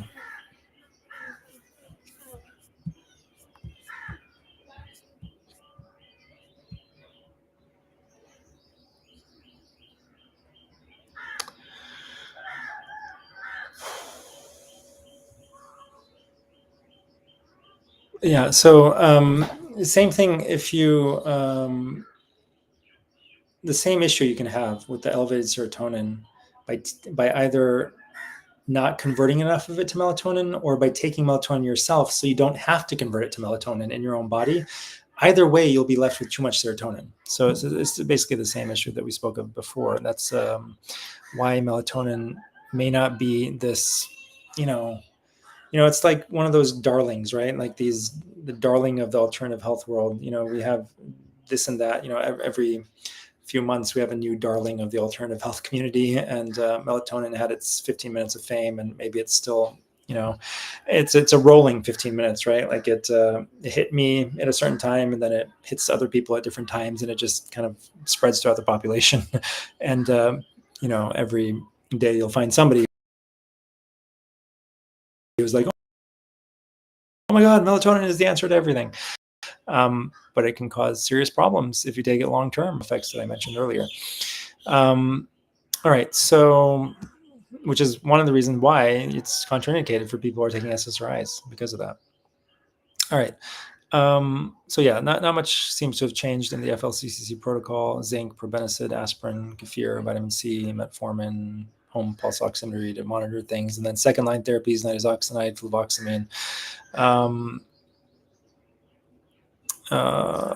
Yeah, I don't really use fluvoxamine that much anymore myself. I probably haven't used it for a long time, actually, in patients. D3, like just because it will occasionally. Actually, it's not even that uncommon, get like an acute anxiety or manic or weird psychological reaction to taking it. Even if you take it less than 2 weeks, it can happen with just a few doses. D3 lactoferrin diphenhydramine. So, it has obvious anti-COVID and beneficial anti-inflammatory, all these effects, but it also has serious downside risks, and it's not one of the safest drugs. I don't think I would, the FLCCC, has all, if you follow most of the other stuff, you're not going to need it. They still recommend D3, specifically calcifediol, lactoferrin, Benadryl, B complex, NAC, omega-3s. In high-risk patients, they would put them on Netto and spironolactone. And then if symptoms don't get better within 3 days, they consider doing an antibiotic and some other stuff. So this is just a generic protocol. I personally wouldn't want to take this protocol. Okay. I do prescribe things like this to people, but I tell them what you should do is this. And if you don't want to do that, then, this is the alternative. But the key, the most important thing, whatever you do it at the very first sign of symptoms. So what that means is you got to figure out something you're willing to do at the very first sign of symptoms, because most people are not willing to take ivermectin when they get a tiny, tiny little tickle in their throat. And they're like, did I swallow something wrong? Did I smell something in the air that irritated my throat, and it's just going to go away in 15, 20, 30, 60 minutes? So that's the first sign. Okay. You might just get a tickle in your throat for 15 minutes on the first day. And then the second day it gets a little worse. And the third day gets much worse. And the fourth day you're like, okay, now I definitely have COVID. And most people will be like, day 3 was the day 1. That's not day 1. Day 1 was day 1. Okay. The tickle in the throat, the first sign that something's off, that's day 1. That's when you have to jump on it. Because even if it's not day 1, if it's day -1 or -2 before symptoms, you do have COVID inside of you multiplying, and it starts before day 1 of symptoms. So you need to jump the gun or hit it right on the gun, right? When the gun goes off, you got to start running. So again, most people are not willing to, throw the kitchen sink at COVID on that version of day 1, that definition of day 1. So you need something you're willing to do on that, my definition of day 1, okay, which is just like an inkling that something might be wrong. So simple things, copper wand, neti pot rinse with normal saline, those are easy to do. 99% of the time, those things will prevent it from going to day 2. And if they don't, you can start throwing more and more stuff from the kitchen sink into the problem until it's gone. But whatever you do, you got to do something on day 1. That will give you your best chances with COVID. So Joan says, hello, I had COVID really bad in December of 2021. It was brutal. I was out of my head for about 3 weeks. I had no memory. I was very sick. Husband took me to the hospital for the monoclonal antibodies with no memory of it. Very depressed. Is it too late to do a protocol? It's not too late, Joan. You can heal fully. You can actually feel better than you felt before you got sick. You could probably feel better than you have in I don't know how old you are, but than you have 90% of your life, right? People who really follow my partner's protocol, his individualized protocol, I mean, it's not just one protocol. It depends on what you bring to him. But people who really, really follow it feel better than they felt since they were 20 or teenagers, okay? Regardless of what age they are, even if they're in their 80s. You can feel as good as a teenager in your 80s, okay? Or your 90s, okay? You can feel that good until the day you drop dead, all right? It's not impossible, and it's not even unlikely. It's if you do what it takes to feel that way. All right, guys. Thank you so much. Let me just scan real quick and see if there's anything else. Any suggestions to deal with the root canal done many years ago that now repeatedly is causing problems? Yeah, the best thing is to remove the root canal and put a bridge there. It's, maybe you can find a biological dentist who can I don't know that much about dentistry, but maybe there's something you could put as an implant that wouldn't leach, and cause worse problems for you. But the implants are metal, right? So you're going to have metal, leaching out of the implant. And then there's going to be a microbiome there, responding to the metal leaching out. And, there's going to be all kinds of stuff and knock-on effects and possibly worse problems later. So the safest thing is to put a bridge, remove because the root canal, you just can't clean it. It's not something that can be made it's always going to have something in it. In the meantime, chlorine dioxide kills everything, kills anything. So that can tide you over and maybe, keep you going long term, but I don't know. The best thing is to just remove this artificial thing that's artificially sealed off, and a focus where bacteria can multiply. And but if you optimized everything, maybe you could just live with the root canal and you wouldn't have a problem, right? So that is also possible. So I mean, a lot of people are walking around with root canals and they're perfectly healthy, or they seem to be healthy, and they is because they have a lot of resilience and they're able to fight off whatever is growing in that root canal. But read a little bit about root canals and biological dentistry, and you'll see that the way that they're done, it's impossible to fully sterilize them before you close it up and seal it off. And so stuff is always going to grow in there that shouldn't be there. That stuff maybe belongs in your mouth and maybe not even there. Maybe it's pathogenic strains of things that are there because you've been living life the wrong way, and it's led to the your terrain to be kind of invaded by bacteria. But either way, whatever is there is probably not supposed to be there. It might belong in the oral cavity, but not inside your bone. But still, you can probably, like I was saying earlier, there are microbiomes everywhere, even probably inside a bone. But it's just a matter of, like, if the tissue is the way that it was designed to be, it will be healthy and it will have a healthy microbiome.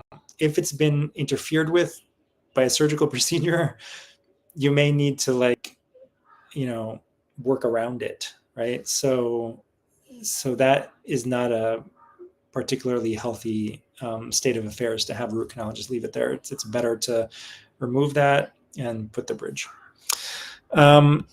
Okay, so any suggestions for ITP? I mean, it's really the same suggestion for everything. There's nothing specific for idiopathic thrombocytopenic purpura. I would assume that it's like, other autoimmune diseases, quote unquote autoimmune diseases, that you have bacterial issues and you need detox. You need to strengthen your body and all your organs and your detox pathways.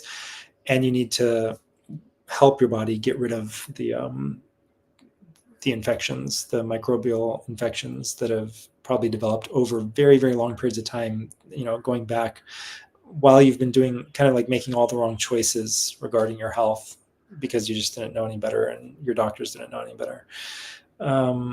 So the same paradigm kind of applies to every disease. It's not different for every disease, but the details can be quite different.